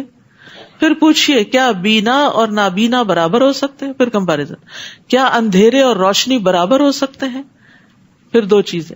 یا جنہیں ان لوگوں نے اللہ کا شریک بنا رکھا ہے انہوں نے بھی اللہ کی مخلوق کی طرح کوئی مخلوق پیدا کی ہے جو ان پہ مشتبہ ہو گئی ہے. اللہ ہی ہر چیز کا پیدا کرنے والا ہے اور وہ اکیلا ہے، زبردست ہے. اسی نے آسمان سے پانی برسایا جس سے وادیاں اپنی اپنی وسعت کے مطابق بہنے لگیں. پھر نالے پر پھولا ہوا جھاگ آ گیا، اور جس چیز کو وہ زیور یا کوئی اور سامان بنانے کے لیے آگ میں تپاتے ہیں اس میں بھی ایسا ہی جھاگ ہوتا ہے. اسی طرح اللہ حق اور باطل کی مثال بیان فرماتا ہے. جو جھاگ ہے وہ سوکھ کر زائل ہو جاتا ہے، اور جو چیز لوگوں کو فائدہ دیتی ہے وہ پانی زمین میں رہ جاتا ہے. اسی طرح اللہ تعالیٰ لوگوں کو سمجھانے کے لیے مثال بیان کرتا ہے. تو اللہ سبحانہ تعالیٰ نے آسمان سے پانی برسایا، یعنی وحی اتاری، اور پھر بارش سے وادیاں بہ نکلی. تو اس وحی الہی سے دلوں نے اپنی اپنی وسعت کے مطابق علم لے لیا اور پھر اس کو آگے لے چلے، وادیاں بہ نکلی. تو اللہ تعالیٰ جب آسمان سے علم شرعی اتارتا ہے تو اس کی مثال نازل شدہ پانی کی طرح ہے، کیونکہ علم سے دلوں کی زندگی ہے. جب آپ علم کی مجلس میں آتے ہیں تو دل کی حالت اور ہوتی ہے، اور جاتے ہیں تو کچھ اور ہو چکی ہوتی ہے. جس طرح پانی جسم کے لیے ضروری ہے، زندگی ہے، اسی طرح علم روح کے لیے ضروری ہے. اور پھر کچھ لوگوں کے اندر خیر ہوتی ہے تو اس پانی کو اپنے اندر جذب کر لیتے ہیں، خود بھی اس سے فائدہ اٹھاتے ہیں اور دوسروں کو بھی فائدہ پہنچاتے. اسی طرح سونے چاندی کے میل کچیل کو بھی دور کیا جاتا ہے. جو خالص ہوتا ہے وہ فائدہ مند ہوتا ہے، جو جھاگ ہوتی ہے وہ ختم ہو جاتی ہے. اور سونا چاندی تپانے کے بعد خالص ہوتا ہے. تو اسی طرح انسان بھی آزمائشوں کی بھٹیوں سے گزرنے کے بعد کام کا بنتا ہے. للذین استجابوا لربہم الحسنی، جن لوگوں نے اپنے رب کا حکم مان لیا ان کے لیے بھلائی ہے، اور جنہوں نے نہیں مانا اگر وہ سب کچھ انہیں میسر آ جائے جو زمین میں ہے، بلکہ اتنا اور بھی تو وہ سب کچھ دے کر اللہ کی گرفت سے بچنے پر تیار ہو جائیں گے. یہی لوگ ہیں جن سے بری طرح حساب لیا جائے گا. ان کا ٹھکانہ دوزخ ہوگا جو بہت بری جگہ ہے. سول حساب ایسا حساب ہے جس میں انسان کے گناہوں کا محاسبہ اس طرح کیا جائے کہ کوئی بھی چیز نہ بخشی جائے. ڈیٹیلڈ انویسٹیگیشن کہ کوئی بھی کام کیوں کیا تھا. افمن یعلم انما انزل الیک من ربک الحق، کیا بھلا جو شخص یہ جانتا ہے کہ جو کچھ آپ کی طرف، آپ کے رب کی طرف سے اتارا گیا ہے وہ حق ہے. اس شخص جیسا ہے جو اندھا ہے مگر نصیحت تو دانش مند ہی قبول کرتے. پھر کمپیرزن. اب یہ دانش مند کون ہے, عقل مند کون ہے؟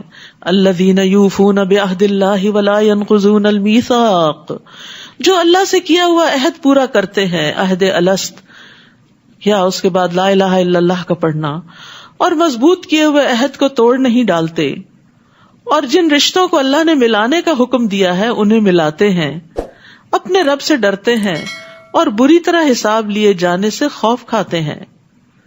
تو یہاں صلہ رحمی کی طرف اشارہ ہے.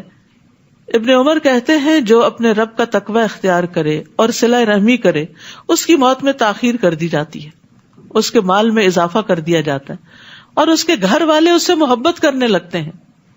سبحان اللہ. یعنی آپ رشتوں کے ساتھ احسان کا رویہ اختیار کرتے ہیں تو وہ آپ سے جواباً پھر محبت کا رویہ اختیار کرتے ہیں. رسول اللہ صلی اللہ علیہ وسلم نے فرمایا جو شخص صلہ رحمی کے لیے جتنا عطیہ دیتا ہے, جیسا گفٹ دیتا ہے, جتنا خرچ کرتا ہے, اللہ اس کے مال میں اتنا ہی اضافہ کر دیتا ہے. لیکن سب سے مشکل رشتہ داروں کو ہی دینا لگتا ہے. دوست احباب کو بھی تحفے تحائف دے دیتے ہیں, اوروں پہ بھی خرچ کر لیتے ہیں, اپنی ذات پہ بھی, اپنے بچوں وغیرہ پہ بھی, لیکن بہن بھائیوں اور ان کے بچوں اور جو بھی صلہ رحمی کے مستحق ہیں ان کا عام طور پر خیال نہیں رکھتے. رمضان شروع ہو رہا ہے, ہم سب کو ایک لسٹ بنانی چاہیے کہ ہمارے خاندان میں کون کون ضرورت مند ہے, اور اسپیشل گفٹ بھجوائیں. اور ان میں سے جو اچھے بھلے ہیں آپ ان کو عیدی بھی بھجوا سکتے ہیں. یعنی ضروری نہیں ہوتا کہ کوئی محتاج اور فقیر ہی ہو تو اس کو آپ نے دینا ہے. عیدی دینے کا فائدہ کیا ہوتا ہے کہ تعلق جڑ جاتا ہے, بچے خوش ہو جاتے ہیں, انتظار کر رہے ہوتے ہیں, اور مرنے کے بعد بھی آپ کو یاد کرتے ہیں کہ ہماری نانی ہمیں عیدی دیا کرتی تھی. تو دنیا میں بھی فائدہ, مال میں اضافہ, عمر میں اضافہ, اور آخرت کا حساب آسان. اور جنہوں نے اپنے رب کی رضا کے لیے صبر کیا, نماز قائم کی, اور اللہ نے جو کچھ انہیں دے رکھا ہے اس میں سے پوشیدہ اور علانیہ خرچ کیا, اور برائی کا بھلائی سے جواب دیا, انڈر لائن, برائی کا بھلائی سے جواب دیا, یہی لوگ ہیں جن کے لیے آخرت کا گھر ہے. بدسلوکی کے مقابلے میں حسن سلوک. تو انسان سے غلطی تو ہو جاتی ہے, تو ساتھ ہی انسان نیکی کر لے, اور اگر کسی کے ساتھ زیادتی ہو جائے تو اس سے سوری کر لے. نبی صلی اللہ علیہ وسلم کا اخلاق کیا تھا؟ ایک بدو نے آپ کی چادر اس طرح پکڑی کہ آپ کے جسم پہ نشان پڑ گیا. اس نے کہا مجھے بھی اس مال میں سے دیجیے جو اللہ نے آپ کو دیا. آپ دیکھ کے مسکرائے اور حکم دیا کہ اس کو کچھ دیا جائے. برائی کے بدلے میں بھلائی. ایسا کرنے والے بہت زبردست سودا کر رہے ہیں. جنات عدن یدخلونہا, وہ ہمیشہ قائم رہنے والے باغوں میں داخل ہوں گے, اور ان کے ساتھ ان کے آبا و اجداد, ان کی بیویوں اور ان کی اولاد میں سے جو نیک ہوں گے وہ بھی داخل ہوں گے, اور فرشتے جنت کے ہر دروازے سے ان کے استقبال کو آئیں گے. صبح و شام ان کو سلام کریں گے آ کے, سلام علیکم بما صبرتم فنعم عقبی الدار. کہیں گے تم پر سلامتی ہو کیونکہ تم نے دنیا میں مصیبتوں پر صبر کیا. صبر کا بدلہ جنت ہے. سو یہ آخرت کا گھر کتنا ہی اچھا ہے. وہاں مشکل ہوئی, کڑوے دن گزرے, لیکن انجام اچھا ہوا. کامیابی یہی ہے. اور اس کے برعکس دوسرا گروہ, پھر کمپیرزن ہے, جو لوگ اللہ سے کیے ہوئے عہد کو مضبوط کرنے کے بعد توڑ دیتے ہیں, اور جن رشتوں کو اللہ نے ملانے کا حکم دیا ہے انہیں کاٹ دیتے ہیں, اور زمین میں فساد برپا کرتے ہیں. ایسے لوگوں کے لیے لعنت ہے, اور ان کے لیے آخرت میں برا گھر ہے.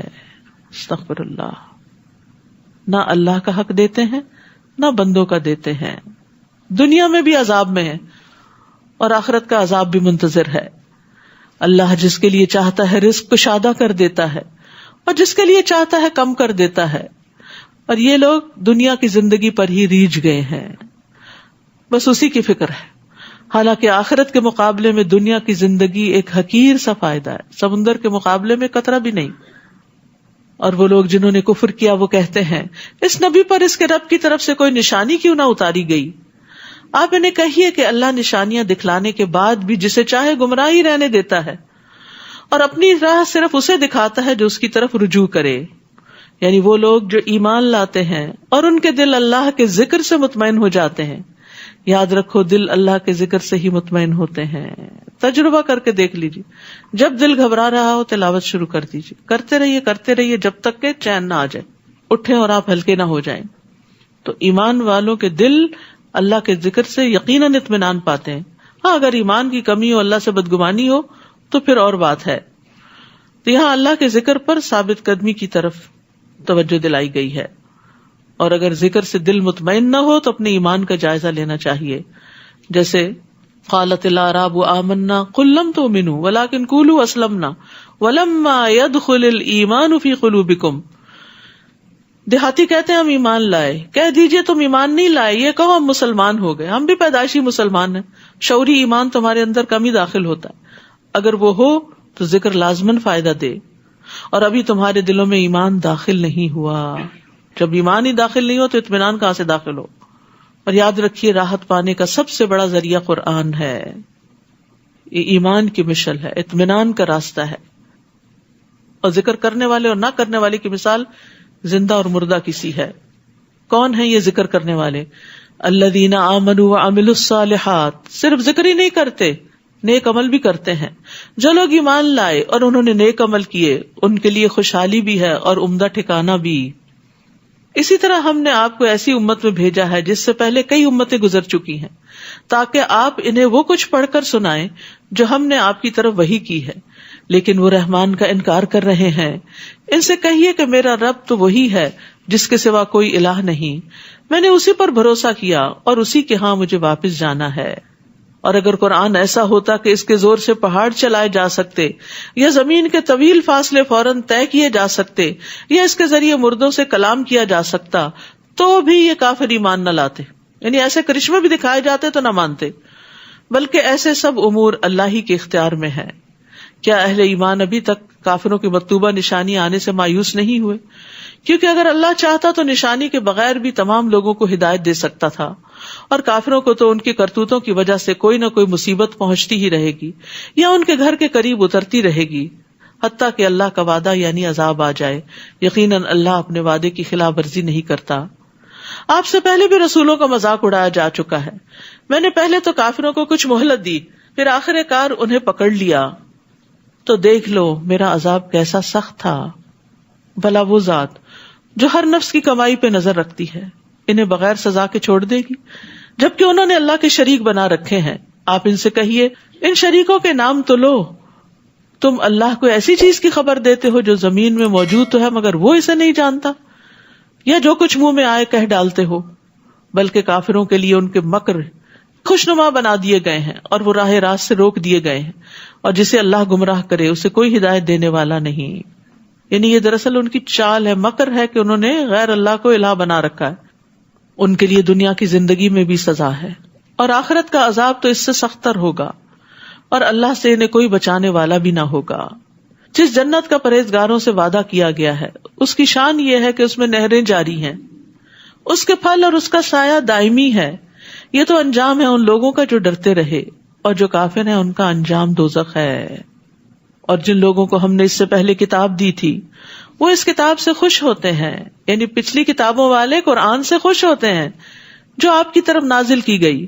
اور ان کے گروہوں میں کچھ ایسے ہیں جو اس قرآن کے بعض حکموں کا انکار کرتے ہیں, یہ سب نہیں مانتے. آپ ان سے کہیے مجھے تو بس یہی حکم ہوا ہے کہ میں اللہ تعالیٰ کی عبادت کروں اور اس کے ساتھ کسی کو شریک نہ ٹھہراؤں. میں اسی کی طرف بلاتا ہوں اور اسی کے ہاں مجھے جانا ہے. اسی طرح ہم نے اس قرآن عربی کو محکم بنا کر اتارا ہے.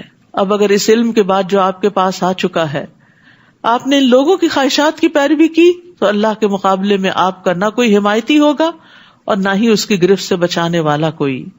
آپ سے پہلے ہم نے بہت سے رسول بھیجے اور انہیں ہم نے بیوی بچوں والا ہی بنایا تھا, اور کسی رسول میں یہ طاقت نہ تھی کہ اللہ کے حکم کے بغیر کوئی معجزہ لا دکھاتا.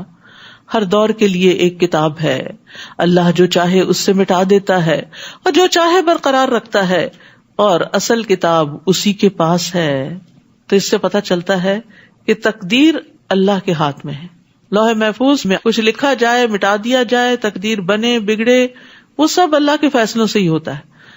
دعا جو ہے وہ تقدیر کو بدل دیتی ہے. ٹھیک ہے, اور اسی طرح صلہ رحمی سے بھی فائدہ ہوتا ہے.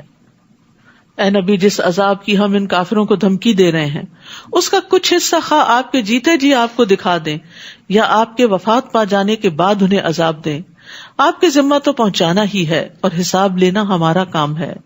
کیا وہ دیکھتے نہیں کہ ہم ان کے لیے زمین کو اس کی تمام اطراف سے گھٹاتے جا رہے ہیں؟ اور اللہ ہی فیصلہ کرتا ہے جس کے فیصلے پر کوئی نظر ثانی کرنے والا نہیں، اور وہ فوراً حساب لے لینے والا ہے۔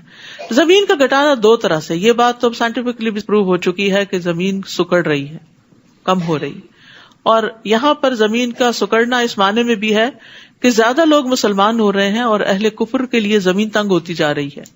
جو لوگ ان سے پہلے گزر چکے ہیں وہ بھی بڑی چالیں چل چکے ہیں، مگر چال تو پوری کی پوری اللہ کے پاس ہے، وہ جانتا ہے ہر شخص کیا کچھ کر رہا ہے، اور جلد ہی انکار کرنے والوں کو معلوم ہو جائے گا کہ آخرت کا گھر کس کے لیے ہے، یعنی آنکھیں بند ہوتے ہی حقیقت سامنے آ جائے گی۔ کافر آپ سے کہتے ہیں آپ رسول نہیں، آپ کی رسالت کا انکار کرتے ہیں۔ آپ ان سے کہیے میرے اور تمہارے درمیان اللہ کی گواہی کافی ہے، اور ہر اس شخص کی بھی جو الہامی کتاب کا علم رکھتا ہے وہ بھی پہچانتا ہے کہ میں اللہ کا رسول ہوں۔ سورۃ ابراہیم۔ بسم اللہ الرحمن الرحیم۔ الف لام را کتاب انزلناہ الیک لتخرج الناس من الظلمات الى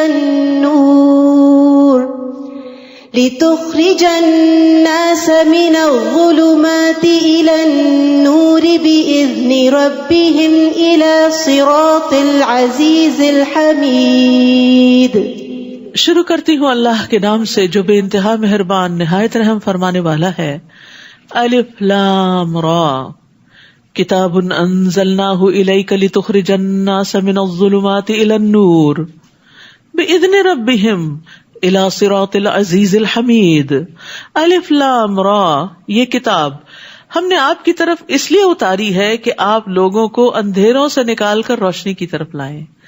یہ جہالت کے اندھیرے، کفر کے اندھیرے، غموں کے اندھیرے، پریشانیوں کے اندھیرے، مایوسی کے اندھیرے، کتاب ان سارے اندھیروں سے انسان کو نکالتی ہے، اور یہ اس کتاب کے آنے کا مقصد ہے، یعنی ان کے رب کے حکم سے لوگوں کو اس راہ کی طرف لائیں جو غالب اور قابل حمد اللہ تعالیٰ کی راہ ہے، یعنی صراط مستقیم کی طرف لائیں۔ اللہ جو آسمانوں اور زمین کی تمام موجودات کا مالک ہے، یعنی کون ہے اللہ جس کی طرف لائیں؟ جو ہر چیز کا مالک ہے، اور کافروں کے لیے سخت عذاب کی وجہ سے تباہی ہے، جو آخرت کے مقابلے میں دنیا کی زندگی کو پسند کرتے ہیں، یعنی جب دو آمنے سامنے ہوں تو دنیا چن لیتے ہیں اور اللہ کی راہ سے روکتے ہیں، اور اس میں اپنی خواہشوں کے مطابق ٹیڑھ پیدا کرنا چاہتے ہیں۔ یہی لوگ گمراہی میں دور تک نکل گئے ہیں۔ تو یہاں یستحبون کا لفظ استعمال ہوا ہے جس کا معنی ہوتا ہے دنیا کو ناجائز طریقے سے طلب کرنا۔ تو جو شخص بھی آخرت کی نعمتوں کے مقابلے میں دنیا اور اس کی زینت کو ترجیح دیتا ہے، دنیا کی نعمتوں میں زندہ رہنا چاہتا ہے، اس کو پسند کرتا ہے، اور اس کے ساتھ ساتھ اللہ کی طرف جانے سے لوگوں کو روکتا ہے، کیونکہ جو خود دنیا سے محبت رکھتے ہیں، جن کا مقصد دنیا ہی دنیا ہوتا ہے، وہ اگر کسی کو دیکھیں کہ وہ دنیا سے ذرا کنارہ کشی کر کے اللہ کی طرف جا رہا ہے تو اس کے بھی پیچھے پڑ جاتے ہیں اور اس کو بھی روکتے ہیں۔ وَمَا أَرْسَلْنَا مِن رَّسُولٍ إِلَّا بِلِسَانِ قَوْمِهِ، اور ہم نے جو بھی رسول بھیجا اس نے اپنی قوم کی زبان میں ہی پیغام دیا، تاکہ لینگویج بیریئر نہ ہو، تاکہ وہ ان کے لیے ہر بات واضح طور پر بیان کر سکے، میسج تھرو ہو جائے۔ پھر اللہ جسے چاہتا ہے گمراہ کرتا ہے اور جسے چاہتا ہے ہدایت دیتا ہے، اور وہ ہر چیز پر غالب اور حکمت والا ہے۔ اور ہم نے موسیٰ کو اپنے معجزے دے کر بھیجا اور حکم دیا کہ اپنی قوم کو اندھیروں سے نکال کر روشنی میں لاؤ، اور انہیں اللہ تعالیٰ کے ایام واقعات عذاب الہی سے عبرت دلاؤ۔ ان واقعات میں ہر صبر اور شکر کرنے والے کے لیے بہت سے عبرت کے نشان ہیں، یعنی لکل صبار شکور، یہ جملہ کئی جگہ پر آیا ہے۔ تو خوشحالی یا تکلیف، نعمتیں یا مصائب، ان باتوں کے ذریعے اللہ تعالیٰ آزماتا ہے۔ تو تکلیف میں صبر کریں اور نعمت پہ شکر کریں تو اللہ تعالیٰ کی طرف سے پھر توفیق حاصل ہوتی ہے نیک کام کرنے کی۔ اور شکر کیا ہوتا ہے؟ شکر کا لفظ ہم بہت دفعہ پڑھتے ہیں، لیکن ہم صرف لفظی دہرا دیتے ہیں. شکر کہتے ہیں نعمت دینے والے کی نعمت کا عاجزی، انکساری اور محبت سے اعتراف کرنا کہ اللہ نے دی ہے. یہ ابن قیم کہتے ہیں بس جو شخص نعمت کو نہیں پہچانتا کہ یہ نعمت ہے، جیسے اسلام نعمت ہے یا کوئی تکلیف بھی نعمت ہے، بلیسنگ ان ڈسگائز، وہ اس سے جاہل ہے تو وہ اس کا شکر بھی ادا نہیں کرتا. اسی لیے مومن تکلیف میں بھی اللہ کا شکر ادا کرتا ہے کہ یہ بھی کسی فائدے کے لیے آئی ہے، یا تو دنیا کا کوئی ہوگا یا آخرت کے گناہ معاف ہوں گے. پھر وہ کہتے ہیں جو نعمت کو تو پہچانتا ہے لیکن اس نعمت کے دینے والے کو نہیں پہچانتا، یہ بھی شکر نہیں. پھر کہتے ہیں جو نعمت اور نعمت دینے والے کو پہچانتا ہے لیکن اس نعمت کا انکار کرتا ہے تو وہ بھی ناشکرا ہے. جو نعمت عطا کرنے والے کو پہچانتا ہے، اس کا اقرار بھی کرتا ہے، اس کا انکار نہیں کرتا، لیکن نعمت دینے والے کے لیے عاجزی اختیار نہیں کرتا، نہ اس سے محبت کرتا ہے، نہ اس سے راضی ہوتا ہے، وہ بھی شکر ادا نہیں کرتا. تو شکر کیا ہے؟ نعمت دینے والے کو پہچاننا، نعمت کا اقرار، نعمت دینے والے کے لیے عاجزی اختیار کرنا، اس سے محبت کرنا، اس سے راضی ہونا، اور اس نعمت کو دینے والے کی محبوب جگہ اور اس کی اطاعت کے کام میں خرچ کرنا. تو دراصل یہ ہے شکر، جسے شکر ادا کرنا کہتے ہیں. اور ایک کتاب ہے شکر گزار کہاں ہے، اس میں یہ پیسج پورا شکر کی تعریف میں لکھا ہوا ہے، اگر آپ لوگوں کو چاہیے. اور ویسے بھی شکر گزاری کے فائدے اس میں بہت سے پتہ چلتے ہیں، تو بک سٹور سے ضرور لیجیے، کیونکہ ایسی کتابیں جو ہیں وہ علم میں اضافہ کرتی ہیں اور علم روشنی ہوتی ہے، اور انسان اس سے پھر خیر اور بھلائی کی طرف جاتا ہے. اور خصوصاً شکر ادا کرنا جو انسان کو پازیٹیو بنا دیتا ہے. اور یاد کرو جب موسیٰ نے اپنی قوم سے کہا، اللہ کے اس احسان کو یاد کرو جو اس نے تم پر کیا، جب اس نے تمہیں فرعونیوں سے نجات دی. وہ تمہیں بری طرح سزا دیتے تھے، تمہارے بیٹوں کو تو مار ڈالتے تھے اور تمہاری عورتوں کو زندہ بچا رکھتے تھے، اور اس میں تمہارے رب کی طرف سے بہت بڑی آزمائش تھی. اور جب تمہارے رب نے اعلان کیا تھا اگر تم شکر ادا کرو گے تو تمہیں اور زیادہ دوں گا، لئن شکرتم لازیدنکم، اور اگر ناشکری کرو گے تو پھر میرا عذاب بھی بڑا سخت ہے. تو انعام پر، نعمت پر انسان اگر شکر ادا کرے تو اللہ کا فضل بھی بڑھ جاتا ہے. اور وہ فضل کیا ہوتا ہے؟ مزید نیک کاموں کی توفیق ملتی جاتی ہے اور اس پر اجر بھی ملتا ہے. شکر سے نعمت قید ہو جاتی ہے. بیماری میں بھی انسان اگر شکر ادا کرے تو اللہ تعالیٰ پہلے سے اچھی صحت دے دیتا ہے. بیماری صحت کا باعث بن جاتی ہے. کئی چھپے ہوئے امراض درست ہو جاتے ہیں. لیکن اس کے برعکس ناشکری پر کہ ہائے واہ ویلا مچا دے انسان اور کہ وائے می، تو پھر کیا ہوتا ہے؟ اس پر اللہ کی ناراضگی آتی ہے. ہر حال میں شکر کے کلمات ادا کرتے رہنا چاہیے. اور خواتین کو خصوصاً شکر ادا کرنے میں مشکل ہوتی ہے، جس کی طرف نبی صلی اللہ علیہ وسلم نے توجہ بھی دلائی کہ وہ شوہروں کی شکر گزار نہیں ہوتی. ان کی طرف سے جو ملتا ہے اس کا کوئی ذکر نہیں، اور کوئی تکلیف پہنچے تو سب کو نشر. اور موسیٰ نے تم سے کہا اگر تم اور جو بھی روئے زمین پر موجود ہے سب کے سب کفر کرو گے تو بھی اللہ تم سب سے بے نیاز ہے، کیونکہ وہ خود اپنی ذات میں محمود ہے. کیا تمہیں ان لوگوں کے حالات نہیں پہنچے جو تم سے پہلے گزر چکے ہیں، جیسے نوح، عاد اور سمود کی قومیں، اور ان کے بعد آنے والے لوگوں کے حالات جنہیں صرف اللہ ہی جانتا ہے.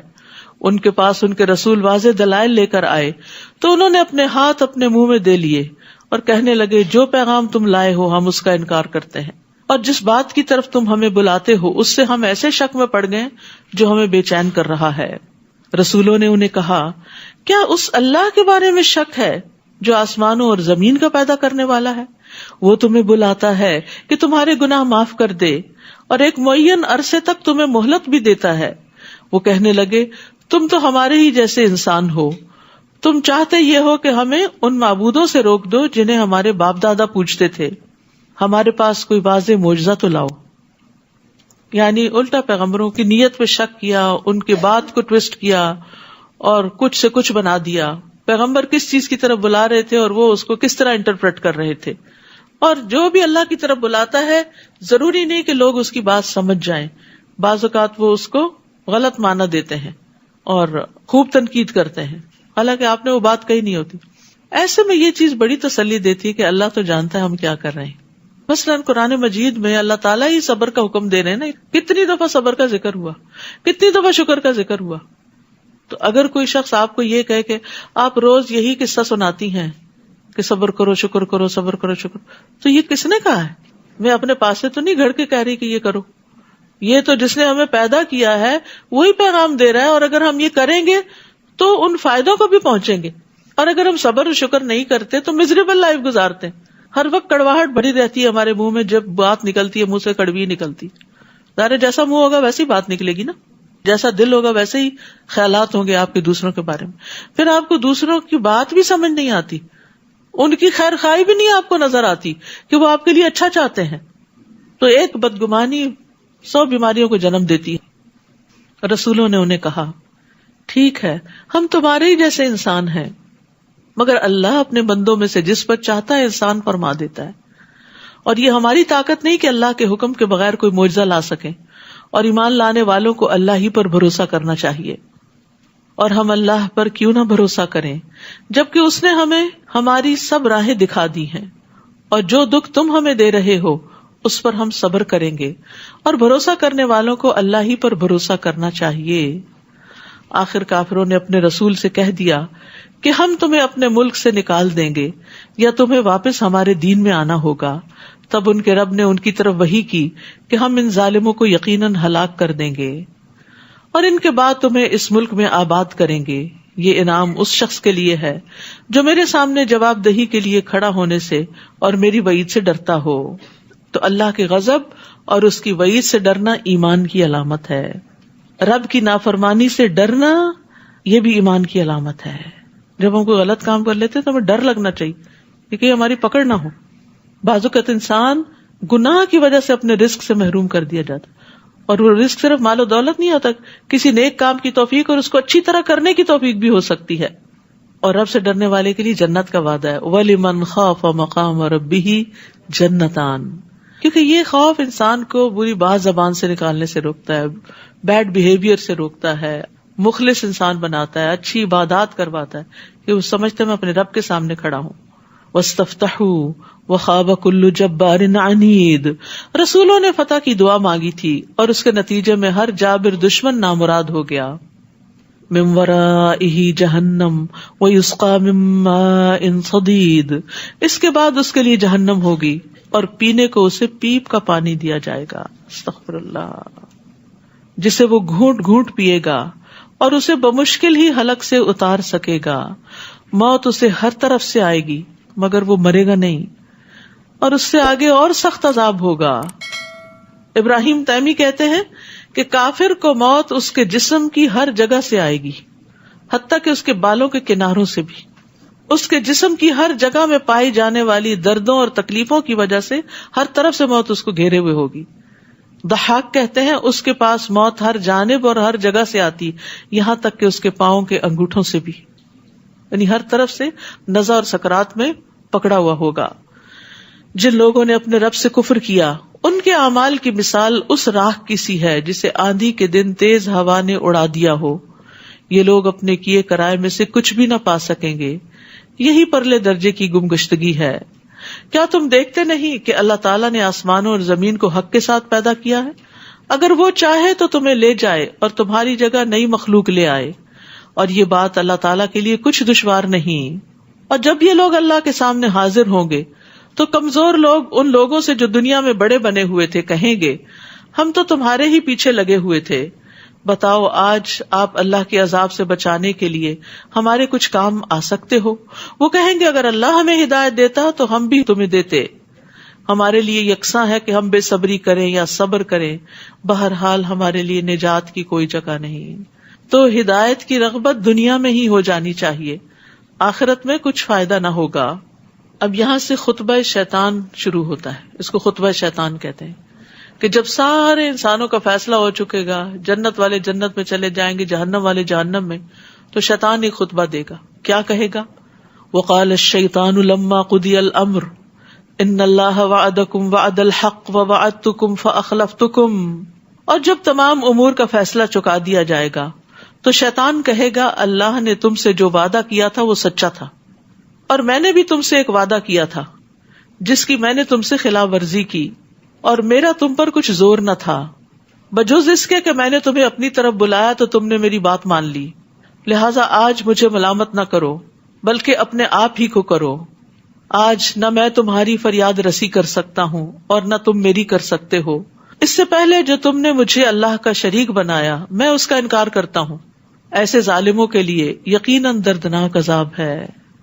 استغفر اللہ. اب آپ دیکھیے کہ ابلیس لعنہ اللہ جہنم میں جا کے جو تقریر کرے گا تو اس کا مقصد کیا ہے؟ جو ہونا تھا ہو چکا، تاکہ لوگوں کو اور زیادہ غم میں مبتلا کرے، ان کو حسرتیں دلائے، انہیں مزید خسارے میں ڈالے، ان کو پریشان کرے. دیکھیے ایک شخص آپ کو دھوکہ دیتا، آپ کو پتہ نہیں چلتا تو آپ کا غم آدھا ہوتا ہے، لیکن جب آپ کو پتہ چل جاتا ہے کہ اس نے آپ کو چیٹ کیا ہے تو پھر کیا ہوتا ہے؟ اور اگر وہ شخص بدتمیز ہو کر آپ کے منہ پہ آ کے بولنے لگے کہ میں نے کیا تمہارے ساتھ یہ، تو وہ اور زیادہ دکھی کر دیتا ہے انسان کو.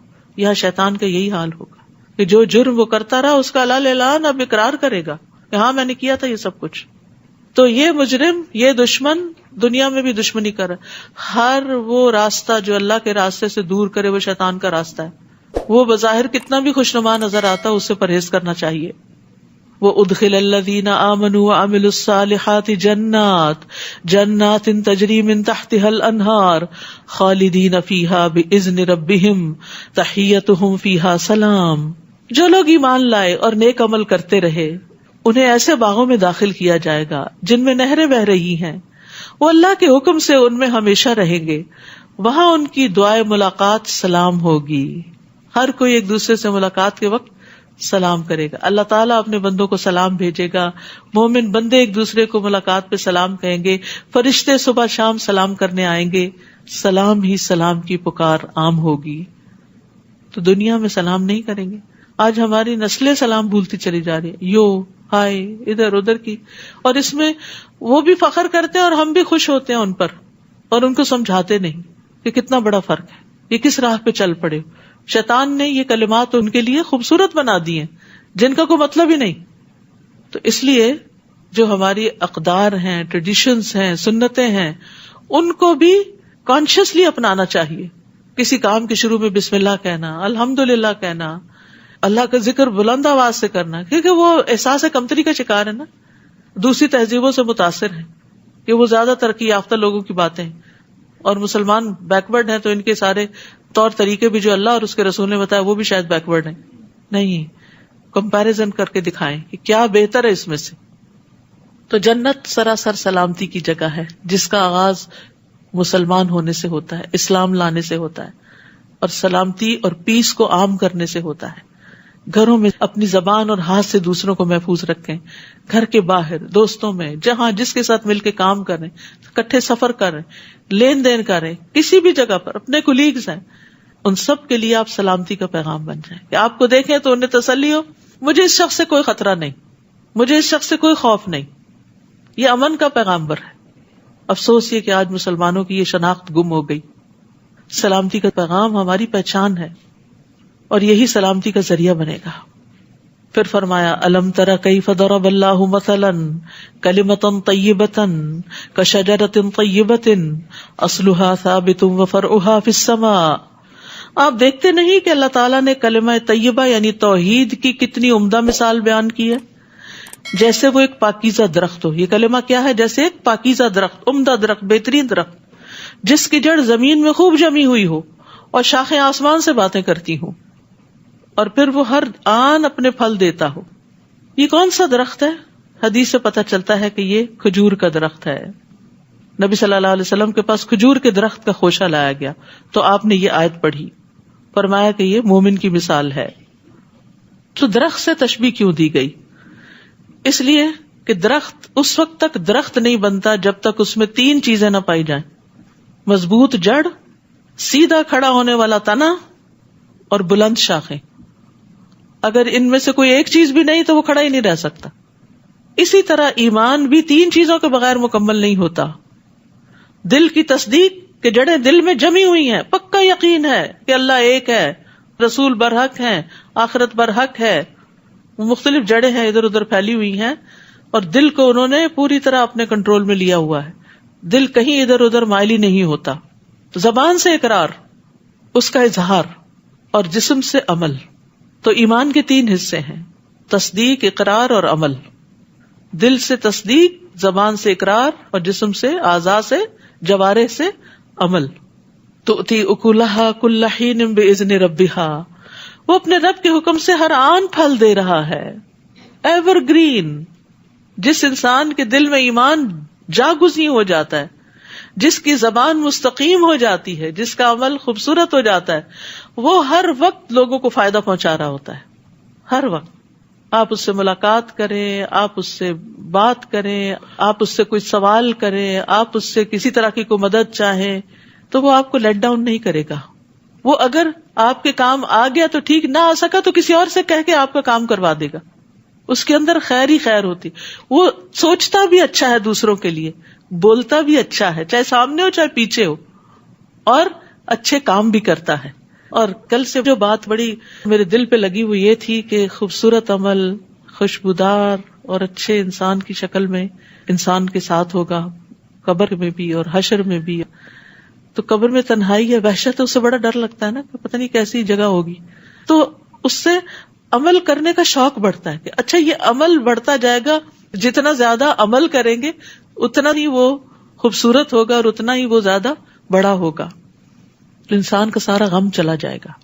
تو ہمیں سوچنا چاہیے کہ کیا ہم وہ درخت ہیں کہ جو ہر وقت پھل دے رہا ہے، یعنی اور نہیں کسی کو دیکھیں تو اسمائل ہی کر لیں، یہ بھی پھل دینا ہے. Ever green. باقی آپ دیکھیں سارے درخت خزاں میں جڑ جاتے ہیں، اور دیکھیں تو دل گھبراتا ہے ان کو کہ یہ کیا ہوا، سب کچھ لٹ گیا، لٹے پٹے ہوتے ہیں. لیکن کھجور کا درخت کسی موسم میں نہیں لٹتا، وہ گرین ہی رہتا ہے. اور پھر یہ تو مومن کی مثال ہے. اچھا ہمارا حال یہ ہوتا ہے جب اچھے دن ہو نا تو ہم خوش اخلاق ہوتے ہیں، اور ذرا تھکے میں ہو اور ذرا بیمار ہو یا کوئی ہمیں پریشان کر دے، پھر دیکھیں ہم کیا ہوتے ہیں، پھر ہمارے پھلوں کا سیزن ختم ہو جاتا ہے. کبھی دن کو اچھے ہوتے ہیں، رات کو اچھے نہیں ہوتے، کبھی رات کو اچھے ہوتے ہیں اور دن کو اچھا نہیں ہوتا. تو اب آ رہی ہیں دن کی عبادتیں بھی اور رات کی عبادتیں بھی. اللہ ہمیں توفیق دے دے اور قبول کر لے. تو مومن کے نیک اعمال رات اور دن ہر موقع پر ہر وقت اس کو بلند کرتے رہتے ہیں.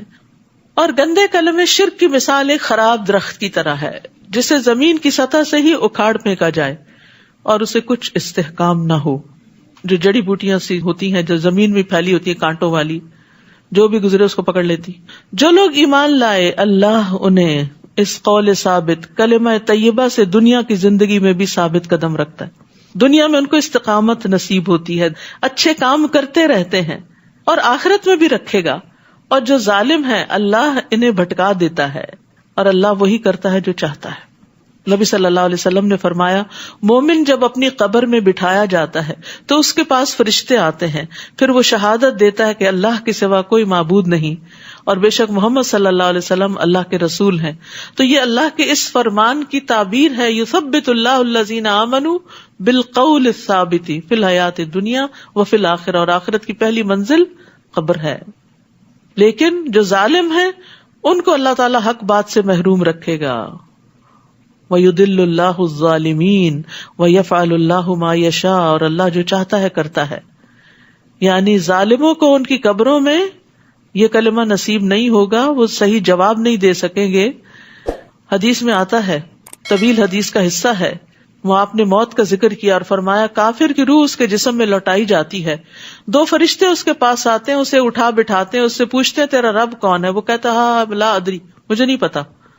پھر اس سے پوچھتے ہیں وہ کون ہے جو تمہیں مبعوث کیا گیا؟ وہ کہتا ہاں مجھے نہیں پتا. تو منادی کرنے والا آسمان سے ندا دیتا ہے. پھر دین کے بارے میں پوچھتے تو یہی جواب دیتا ہے. تو وہ آسمان سے ندا دیتا ہے کہ اس نے جھوٹ کہا، اس کے لیے آگ کا بستر بچھا دو، اسے آگ کا لباس پہنا دو اور دوزخ کی طرف دروازہ کھول دو. پھر فرمایا جہنم کی طرف سے اسے تپش اور سخت گرم ہوا آنے لگتی ہے. قبر کو تنگ کر دیا جاتا ہے یہاں تک کہ پسلیاں ایک دوسرے کے اندر گھس جاتی ہیں. پھر اس پر اندھا گنگا فرشتہ مقرر کر دیا جاتا ہے جس کے پاس لوہے کا ایسا بھاری گرز ہوتا ہے کہ اسے پہاڑ پہ مارا جائے تو پہاڑ مٹی مٹی ہو جائے. پھر وہ اس کے ساتھ ایسی چوٹ مارتا ہے جس کی آواز جنوں اور انسانوں کے علاوہ مشرق و مغرب کے درمیان کی ساری مخلوق سنتی. پھر وہ مٹی مٹی ہو جاتا ہے، ریزہ ریزہ ہو جاتا ہے. آپ نے فرمایا پھر روح لوٹائی جاتی ہے، پھر یہ پروسیس شروع ہوتا ہے. اللہ تعالیٰ ہم سب کو اس سے محفوظ رکھے. اور منافق کے ساتھ بھی یہی ہوتا ہے. کیا آپ نے ان لوگوں کی حالت پر غور نہیں کیا جنہوں نے اللہ کی نعمت یعنی ایمان کو کفر سے بدل ڈالا اور اپنی قوم کو ہلاکت کے گھر جا اتارا، جو جہنم ہے جس میں وہ داخل ہوں گے اور وہ بہت بری قیام گاہ ہے. ان لوگوں نے اللہ کے کئی ہمسر بنا ڈالے تاکہ لوگوں کو اس کی راہ سے بھٹکا دیں. آپ ان سے کہیے مزے اڑا لو، آخر تمہیں دوزخ کی طرف ہی لوٹنا ہے.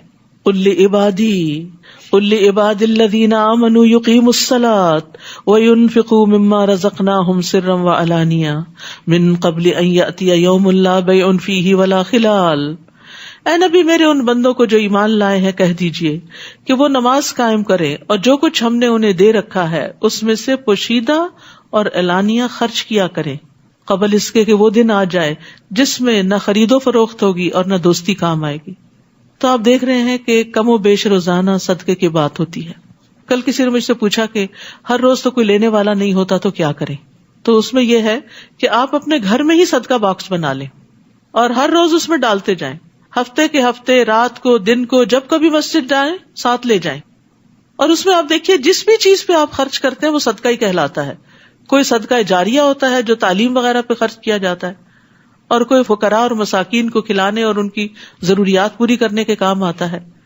تو ہمیں اللہ کے راستے میں دے دینا چاہیے اور ہمیں ملے گا اجر ہماری نیت کے مطابق. حضرت عائشہ اور حضرت اسماء دونوں کا طریقہ مختلف تھا. ایک ان میں سے وہ تھی جن کے پاس جو آتا بس فوراً نکال دیتی، اور دوسری جمع کرتی رہتی. جب کوئی ایک سرٹن اماؤنٹ جمع ہو جاتی کچھ قابل ذکر تو پھر اکٹھا دیتی. کل عبادی، اللہ کہتے ہیں میرے بندوں سے کہیے. تو کیا ہم اللہ کے بندے نہیں بنیں گے کہ اللہ میں تیری بندی ہوں؟ اگر اللہ کی بندی ہے تو پھر اللہ نے جو کہا ہے وہ کرے. نمبر 1 اقامت صلاۃ، اور نمبر 2 جو ہم نے رزق دیا ہے اس میں سے چھپا کے بھی خرچ کریں اور کبھی دکھا کے بھی. جیسے گھر میں بچوں کو سمجھانا ہے، بتانا ہے تو ان کے سامنے خود بھی ڈبے میں ڈالیں اور ان سے بھی ڈلوائیں. خاص طور پر کیش وغیرہ اب تو مشکل ہی ہوگی نا، ہر چیز کارڈز پہ چل رہی، چینج ہوتا ہی نہیں، رکھنا ہی نہیں چاہتے کیونکہ بیگ بھاری ہو جاتا ہے. تو اب وہ پہلے جو گھروں میں پورے باکسز بھر جاتے تھے کوائنز سے، اب وہ سلسلہ بھی نہ ہونے کے برابر ہو گیا. لیکن کچھ بھی کرے انسان اپنے ہاتھ سے اپنے آگے کے لیے دے تاکہ اگلی منزلیں آسان ہوں. موت کے وقت اگر انسان سے پوچھا جائے کہ تم کیا کرنا چاہو گے تو وہ کہے گا مجھے دنیا میں بھیجے، میں ذرا صدقہ کر کے آ جاؤں. وہ یہ نہیں کہے گا میں نماز پڑھوں یا کچھ اور کروں، صدقہ کر لوں. اللہ وہ ہے جس نے آسمانوں اور زمین کو پیدا کیا اور آسمان سے پانی برسایا اور اس پانی سے تمہارے کھانے کو پھل پیدا کیے، نیز تمہارے لیے کشتی کو مسخر کیا کہ اس کے حکم سے سمندر میں رواں ہو، اور دریاؤں کو بھی تمہارے لیے مسخر کر دیا، اور تمہاری خاطر سورج اور چاند کو کام پہ لگا دیا جو لگاتار چل رہے ہیں، رکتے ہی نہیں، تھکتے ہی نہیں، اور رات اور دن کو بھی تمہاری خاطر کام پہ لگا دیا. سبحان اللہ، خود بخود رات آ جاتی ہے، ہمیں لانی نہیں پڑتی، کرٹن نیچے کرنے پڑتے ہیں لیکن رات خود ہی آ جاتی. اگر رات بھی لانی پڑتی سونے کے لیے تو پتہ نہیں کب لاتے اور کب اسے پھر چھوڑتے بھی ہاتھ سے. یہ تو شکر اللہ نے اپنے ہاتھ میں رکھا. اور جو کچھ بھی تم نے اللہ سے مانگا اس نے وہ تمہیں دیا، اور اگر اللہ کی نعمتیں گننا چاہو تو اس کا کبھی حساب نہ رکھ سکو گے، گن ہی نہیں سکتے، کیونکہ بہت سی تو ہمیں معلوم ہی نہیں. انسان تو ہے ہی بے انصاف اور ناشکرا. اور یاد کرو جب ابراہیم نے دعا کی تھی، اے میرے رب اس شہر مکہ کو پرامن بنا دے اور مجھے بھی اور میری اولاد کو بھی اس بات سے بچائے رکھنا کہ ہم بتوں کی پوجا کریں. توحید پر اس شہر کی بنیاد رکھی جا رہی ہے اور ڈر ہے شرک کا. ہمیں کبھی شرک سے ڈر ہی نہیں لگا اور بچوں کے لیے بھی نہیں لگتا. اے میرے رب ان معبودوں نے تو بہت سے لوگوں کو گمراہ کر دیا. وہ پچھلا ان کو یاد تھا نا جو ان کے والد اور ان کی پوری قوم کر رہی تھی. لہٰذا جس نے میری پیروی کی وہ یقیناً میرا ہے. باپ سے رشتہ ختم ہو چکا ہے، وہ نسبی رشتہ تھا. اب میرا کون ہے جو میرے دین پر ہوگا. اور جس نے میری نافرمانی کی سو تو معاف کرنے والا، رحم کرنے والا ہے. انبیاء کا اخلاق کیا ہے کہ وہ نافرمانوں کے لیے بھی دعا کرتے ہیں. جیسے حضرت ابو ہریرہ نے کہا کہ اے اللہ کے رسول، دوس نے نافرمانی کی ہے تو پھر آپ نے ان کے لیے دعا کی تھی، اللہم اہد دوسا وأت بہم ربنا انی اسکنت من ذریتی بواد غیر ذی زرع عند بیتک المحرم. اے میرے رب میں نے اپنی اولاد کے ایک حصے کو تیرے قابل احترام گھر کے پاس ایسے میدان میں لا بسایا جہاں کوئی کھیتی نہیں. ہم اپنے بچوں کو کہاں سیٹل کرنا چاہتے ہیں جہاں وہ ہم سے بھی بہتر زندگی بسر کر سکے. اور ابراہیم علیہ السلام نے اللہ کی خاطر بچوں کو کہاں لا بٹایا؟ جہاں دنیا نہیں تھی، تاکہ وہ نماز قائم کریں. اے رب بعض لوگوں کے دلوں کو ان کی طرف مائل کر دے اور انہیں کھانے کو پھل مہیا کر دے. توقع ہے کہ یہ شکر گزار رہیں گے. محبتوں کی دعا بھی کی کہ لوگوں کے دل ان کی طرف مائل کر دے، اور کھانے کے لیے بھی بہترین چیز مانگی. تو ربنا آتنا فی الدنیا حسنہ، بے شک آپ دین کے لیے قربانیاں کریں لیکن حسنہ مانگتے رہیں. یہ نہیں کہا اپنے آپ کو مشقتوں میں ہی رکھنا پسند کریں، لیکن اللہ کی خاطر اگر قربانی کرنی پڑے، کبھی نعمتیں اور آرام چھوڑنے پڑے تو خوشی سے چھوڑ بھی دیں. اے رب، جو کچھ ہم چھپاتے ہیں یا ظاہر کرتے ہیں تو سب کچھ جانتا ہے. زمین و آسمان میں کوئی چیز ایسی نہیں جو اللہ سے چھپی ہوئی ہو. اس اللہ کا شکر ہے جس نے مجھے بڑھاپے میں اسماعیل اور اسحاق عطا کیے. بلا شبہ میرا رب دعا سنتا ہے. رب اجعلنی مقیم الصلاۃ ومن ذریتی ربنا وتقبل دعاء ربنا اغفر لی ولوالدی وللمؤمنین یوم یقوم الحساب. اے رب، مجھے بھی اور میری اولاد کو بھی نماز قائم رکھنے والا بنا. اے رب، میری یہ دعا قبول فرما. اے رب، مجھے اور میرے والدین اور سارے مومنوں کو اس دن معاف کر دینا جب حساب لیا جائے گا. مومنوں، یہ کبھی خیال نہ کرنا کہ ظالم جو کچھ کر رہے ہیں اللہ ان سے بے خبر ہے. وہ تو انہیں اس دن کے لیے مہلت دے رہا ہے جس دن نگاہیں پھٹی کی پھٹی رہ جائیں گی. وہ یوں اپنے سر اٹھائے اور سامنے نظریں جمائے دوڑے جا رہے ہوں گے کہ ان کی نگاہیں ان کی اپنی طرف بھی نہ مڑ سکیں گی اور دل گھبراہٹ کی وجہ سے اڑے جا رہے ہوں گے. یعنی جہنم کی ہولناکی آنکھ نہ جھپکنے دے گی. شدید گھبراہٹ کی کیفیت ہوگی اور ان کے دل سمجھ سے بالا ہوں گے، شعور سے خالی ہوں گے. افئدتہم ہوا. اے نبی، آپ لوگوں کو اس دن سے ڈرائیے جب عذاب انہیں آ لے گا تو اس دن ظالم کہیں گے، اے ہمارے رب، ہمیں تھوڑی سی مدت اور مہلت اور دے دے، ہم تیری دعوت کو قبول کریں گے، تیرے رسولوں کی پیروی کریں گے. اللہ تعالیٰ انہیں جواب دے گا، کیا تم وہی لوگ نہیں ہو جو اس سے پہلے یہ قسمیں کھایا کرتے تھے کہ تمہیں کبھی زوال ہی نہیں آئے گا؟ یعنی نعمتیں پا کر تم اکڑ گئے تھے اور تم سمجھتے تھے یہ کبھی ٹلنے والی نہیں. حالانکہ تم ایسے لوگوں کی بستیوں میں آباد ہوئے تھے جنہوں نے اپنے آپ پر ظلم کیا تھا، اور تم پر یہ بھی واضح ہو چکا تھا کہ ان سے ہم نے کیا سلوک کیا تھا، اور تمہارے لیے ان کی مثالیں بھی بیان کر دی تھی. لیکن کیا ہوا؟ تم نے ان سے کوئی سبق نہ لیا. ان لوگوں نے حق کے خلاف خوب چالیں چلی، حالانکہ ان کی چالوں کا توڑ اللہ کے پاس موجود تھا. اگرچہ ان کی چالیں ایسی خطرناک تھیں کہ ان سے پہاڑ بھی ٹل جائیں. اے نبی، یہ کبھی خیال نہ کرنا کہ اللہ نے اپنے رسولوں سے جو وعدہ کیا ہے وہ اسے پورا نہ کرے گا. یقیناً وہ سب پر غالب اور انتقام لینے پہ قادر ہے. جس دن یہ زمین اور آسمان تبدیل کر دیے جائیں گے اور لوگ ایک اور زبردست اللہ کے حضور حاضر ہو جائیں گے، اور اس دن آپ مجرموں کو زنجیروں میں جکڑا ہوا دیکھیں گے، قیامت کے دن بھی. اور پھر جہنم میں ان کے لبادے تار کول کے ہوں گے اور آگ ان کے چہروں کو ڈھانک رہی ہوگی. یہ سخت ترین عذاب ہے جس کی یہاں ڈسکرپشن دی جا رہی ہے. یہ اس لیے ہوگا کہ اللہ ہر شخص کو اس کے کیے کا بدلہ دے. بلا شبہ اللہ فوراً حساب چکا دینے والا ہے. ھذا بلاغ للناس، یہ قرآن لوگوں تک پہنچانے کی چیز ہے. بلاغ، تبلیغ، ابلاغ، تاکہ اس کے ذریعے انہیں ڈرایا جائے، تاکہ لوگوں کو خبردار کیا جائے کہ آئندہ بڑا سخت دن آنے والا ہے. اور اس لیے بھی کہ وہ جان لیں کہ اللہ صرف وہ ایک ہی ہے، اور اس لیے بھی کہ دانش مند لوگ اس سے سبق حاصل کریں. یہ ہے قرآن کے آنے کا مقصد، کہ اس کو لوگوں تک پہنچایا جائے، اس سے لوگوں کو خبردار کیا جائے، اس سے لوگوں کو یہ بتایا جائے کہ اللہ ایک ہے، اور اس سے عقل مند لوگ نصیحت پکڑیں.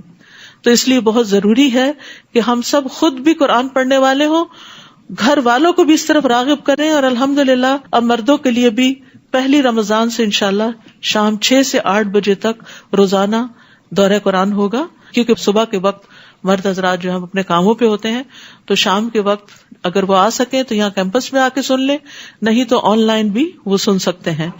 اور آن لائن میں آپ alhudaus.com پہ جائیں اور وہاں پر رمضان پروگرام کی جو آپشنز ہوں گی ان کو کلک کر کے فار مین جو ہے اس کو آپ وہ کر سکتے ہیں. یعنی آپ خود لگا دیں، گھر والے نہیں سنیں، خود لگا دیں، خود بھی کام کاج کرتے رہیں اور ان کو بھی سنواتے رہیں. اور پھر آپ دیکھیے کہ رمضان کے بعد بھی یہ سلسلہ جاری رکھیں. بچوں کے لیے ناظرہ کلاسز کا پروگرام ہے، مفتاح القرآن، اس کا فلائر آپ پیچھے سے لے سکتے ہیں. سمر پروگرام آ رہا ہے، اور ہفتے میں 4 دن تجوید کا پروگرام ہوگا انشاءاللہ. تجوید، تفسیر اور اسلامک آرٹ، یہ سمر پروگرام ہے. تو ڈفرینٹ پروگرامز کے فلائرز پیچھے موجود ہیں، لے جائیے خود کے لیے بھی اور دوسروں کو بھی بتائیے کہ جو قرآن آپ نے سنا ہے اگر آپ خود نہیں سنا سکتے تو دوسروں کو راہ دکھا دیجئے تاکہ وہ بھی سن لیں. سورۃ الحجر، بسم اللہ الرحمن الرحیم، الف لام را، تلک آیات الکتاب وقرآن مبین۔ الف لام را، یہ اللہ کی کتاب اور اس قرآن کی آیات ہیں جو اپنے احکام واضح طور پر بیان کرنے والا ہے۔ اللہ ہمیں اس پر عمل کرنے والا بنا دے اور اسے دور دور تک پہنچانے والا بنا دے۔ وآخر دعوانا ان الحمد للہ رب العالمین۔ سبحانک اللہم وبحمدک، اشہد ان لا الہ الا انت، استغفرک واتوب الیک۔ السلام علیکم ورحمۃ اللہ وبرکاتہ۔